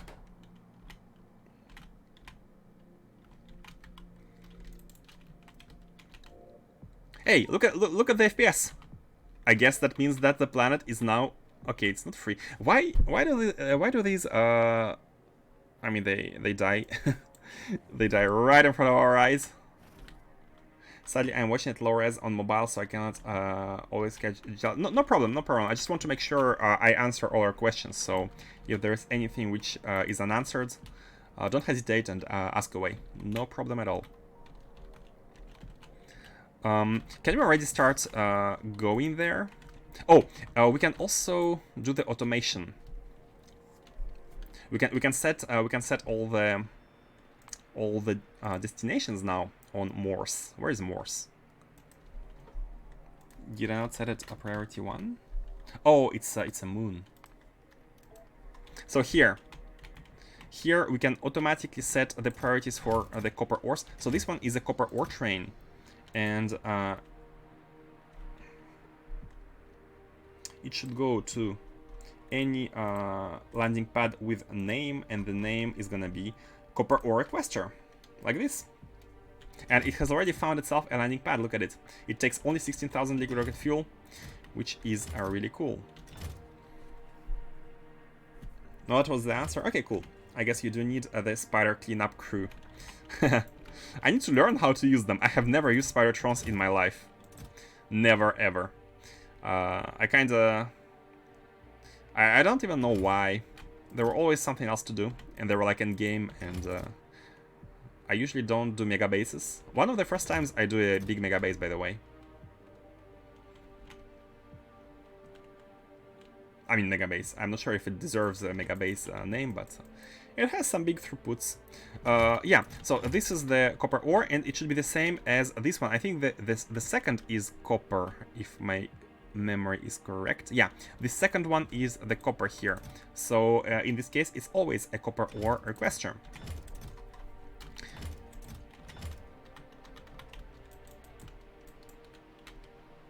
I tried building a spider army in one of my playthroughs, wasn't a big fan.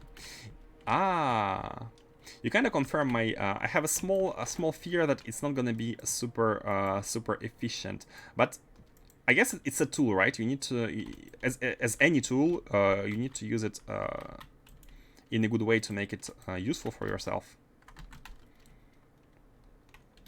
So why we're at 60 UPS? I guess the plague is finished. Can we go back to space now? Can we go back there?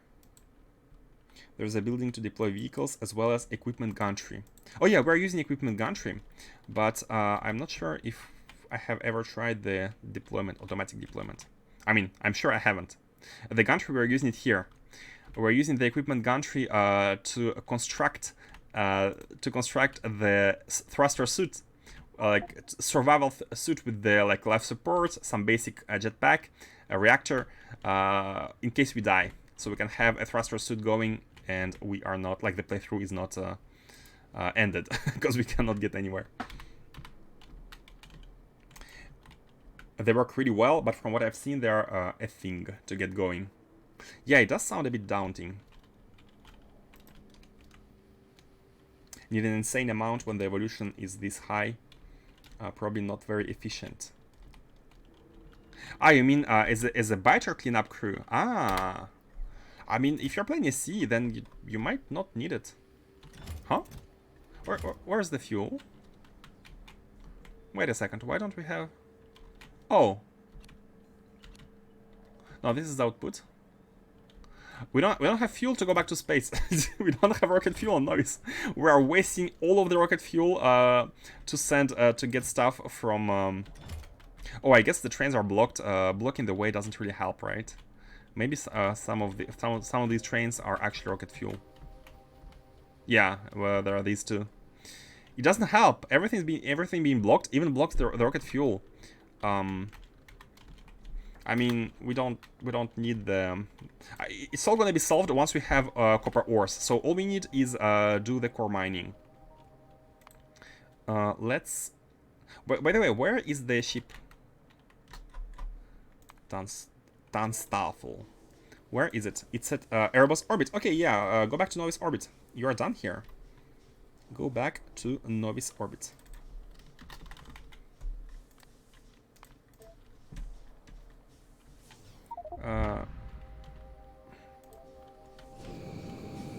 So the water levels are good, and since the water levels are good, I think we are good. We are good. Temperature here is also good. So yeah, look at the automation here. The temperature is still positive. It's increasing because it has consumed one of these, but it only has one, and a second one is not inserted. We are only using one to get the heat, and we are slowly consuming it. And once it reaches 500 and we lose energy in the accumulator, it adds another one. And this is how we are minimizing the amount of cells consumed. Let's call the ship from Novice orbit. Let's call the ship to pick us up. Pick me up. I've seen more people use them as construction crew. As a like remote construction is really convenient, I guess. Yeah, unless you have a like global network which goes everywhere. I was using Spidertrons as a backup defense mechanism on my Vita planet in case meteor defenses missed anything. Now, just put more meteor defenses. Oh, you can have them at the base. Yeah, as a backup mechanism just to be completely safe. You can do that. That's a good usage of. Wait, what's the fuel levels? Okay, very good. Always check how much antimatter fuel we have before landing on a planet such as Novice.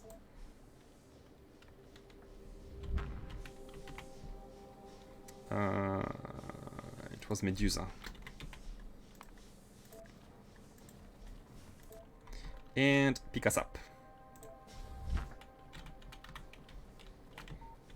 Man, this remote controlling the ships, it feels so awesome. It feels so awesome. I'm a big fan. Oh wait, we don't have anything on that location, right? Okay, nothing here, so we can launch and auto-anchor. This is why being low blocking is fine is silly. Yeah, you're right. You're right. It's more of an excuse, right? Than just than a good solution. It would be best indeed. Let me explain in more details. Thing is, they only have three stations, right? If we wanted to have them wait somewhere while empty, we would need to add a fourth station. But in a scenario where we have enough requesters, it would be a waste to have them go through like an empty station where they would not wait because they will go directly to the supply, right? But it would help us in this case where they don't have anywhere to go. It's kind of they're like pros and cons, I'd say. But like this problem needs to be fixed, anyways. Like the lack of resources, the problem needs to be fixed. Copper trains deadlocked. Not a deadlock, but it's stationed because it cannot find any supply. There's not enough ores, and then it's blocking everything. I mean, I could go through all the trains and add. I mean, it doesn't have to be. It doesn't have to be a problem. Like we can add depot stations waiting. I don't know, right in front of the suppliers. Here are the supplies, and we can have I don't know, a stacker anywhere in front of these, maybe like below, so they can directly go through here to there. But it should we do it? Like we need to change all of the trains, all of the copper trains, if we do it, and not and only all the copper trains, all the trains basically, because we have a lot of trains here on Novice. We have 400 trains. So, and all of them are using, as you can see here, most of them are using the 3-station setup. So focusing on provider input is easier than to changing everything, right? Just get more copper, program for future GMS. That's exactly what we're doing. We're getting more copper, and we're getting infinite copper, unless you do it with signaling rather than stations. I guess, yeah, I guess another solution would be to not, because right now, like why is the problem is because this station says train limit 2, right? So 2 trains can come here, but a train like this one, which has finished doing its work at this station and is trying to find a supply, is not counted as one in this number. It's not counted as part of these 2. This is why it's a problem, like because 2 trains are attempting to come here, and even 3 trains. What? No, this is not possible. Hold on. Requester. This one is blocked. This one is blocked. Why 3 trains are trying to come here? It shouldn't be. It shouldn't be a thing. Maybe we need to, because the game automatically doesn't count this train as being part of this number. Maybe we need to set this number while manually checking if there is a train here and including it. That's a bit hard because we don't know if it's the one which is leaving or. Need to think about a solution. But yeah, like the root of the problem is that more trains are attempting to come here when they cannot fit. And I'm not sure why there are 3 trains when the limits say 2. It should always be 2 or less. There's never a case when it's 3, so I don't know how that happened. Maybe when they're red, the train picks up a train from, like, it adds another train to its queue. I don't know. Manually move the train to jumpstart the system for now. Could be a solution. Could be a solution. Yeah, that's a good idea. That's a good idea. Problem is where to where to. Somewhere where it's not blocking anyone in front of a supply. Yeah, problem is I don't have any like locations in front of a supply here.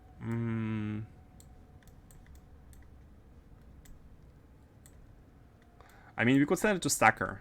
No, we can't. If we send it to a stacker, then I mean, it could be waiting here at the stacker and basically come and fetch its stuff. It's gonna come here and it's gonna wait at its stacker before going to the supply. Maybe that could be a good idea, and we shall see whether there's a deadlock or not. No, normally now they should all be. Oh, but this one is gonna be the same. It's gonna deposit, but it's not gonna be able to find its supply. So it is a bit silly to look to see them like that.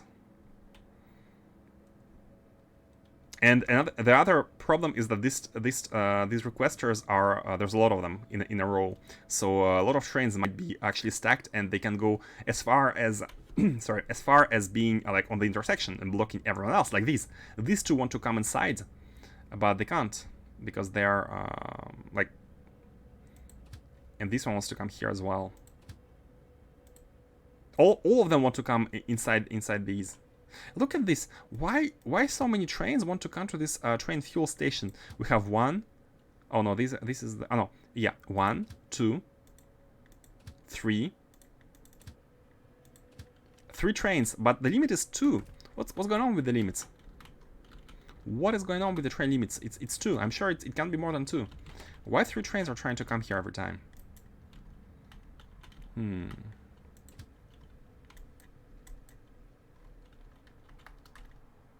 same for you. Go before, go to the stacker in front of the supply.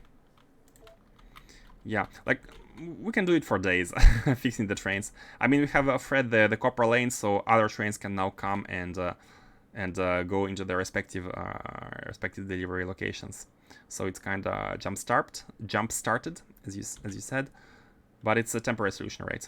We need the copper. And how is the butter situation? Oops. I think it's good. No hostile threat detected. Let's delete the surface and scan it again, so we don't have the residual biter.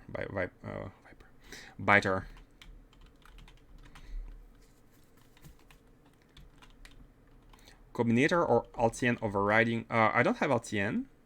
Combinators, they should. I mean, there are combinators, but they are. I'm pretty sure I never say 3. We always, like before sending a limit signal, L signal, we are always checking its value, right? There's never a case when even as a pulse, there shouldn't be a case where it's 3. Maybe before going there, we need to. I think it's good if we can grab some ammunition or like laser defenses, personal defenses, and try to get into that pyramid. But this should be for the next stream, which will be on Monday, because I have to stop now. It's almost 2 a.m. here. So we have cleared this planet from biters. So next stream we're gonna come here. We're gonna drop down the core miners and set up a spaceship, which actually can be this one. It can be this spaceship. We can set it up to mine, to get the core miner, to get the cores, and automatically deliver them to Morse, where everything should be ready to accept them. Everything should be ready to accept them. We need to add more train landing pads to handle the byproducts on Novice, which I haven't done yet. But then it should all start working. I think we're ready. And after that, we can colonize a second planet and a third one, etc., etc. Get defensive stuff now before you forget Monday. I'd like to, but I really have to go. It's 10 minutes until 2. Because I think it might take a bit of time. You know what? I'm gonna put it in to-do list. New task. Get defenses and colonize core mine Erebus. Get defenses, explore the pyramid at the top. That's gonna be the next task. So we're gonna do that on Monday. Thanks for the stream. You're welcome. Guys, I apologize if the progress is a bit slow. I'm not sure why myself. Like, I'm a pretty slow person. I hope it's okay with you. I'm trying to go over all the like builds and decisions, and but we're gonna get to the spheres at some point. Don't you worry. Don't you worry. Okay. Thanks again. I will send you somewhere. Man, I wish you a good Sunday. I wish you a good restful Sunday, because I'll let you know that personally I will be working all day from morning to evening. The real life projects are a thing. I wish your weekend is gonna be better. And before he doesn't check to the list on Monday before going to Erebus. Please remind me. Yeah. So where is a C player? Oh! Mod Space Exploration in the title. Isn't that something? More low density structures can be produced. Oh, it's already better. Okay, it's already better than beforehand. Okay, cool. A new person who we haven't traded yet is playing Space Exploration. What else to ask? Talkative. Let's go. He sounds German, but I'm not sure. Okay, guys. Enjoy your weekend, and hopefully see you next time. Oh wait, where's the raid? Oh, the target channel has disabled raids. Yeah. This person has disabled the raids. Oh, that's unfortunate. Let's raid elsewhere then. First time I'm seeing someone disabling the raids.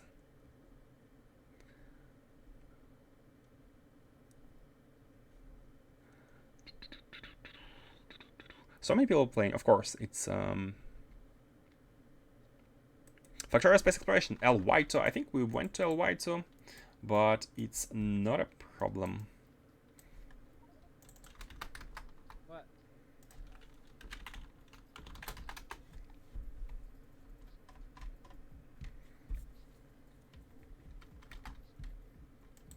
He's building space rails. Okay, guys, enjoy your Saturday and Sunday, and have a good time. Bye bye. How odd? Yeah, it is odd. Bye bye.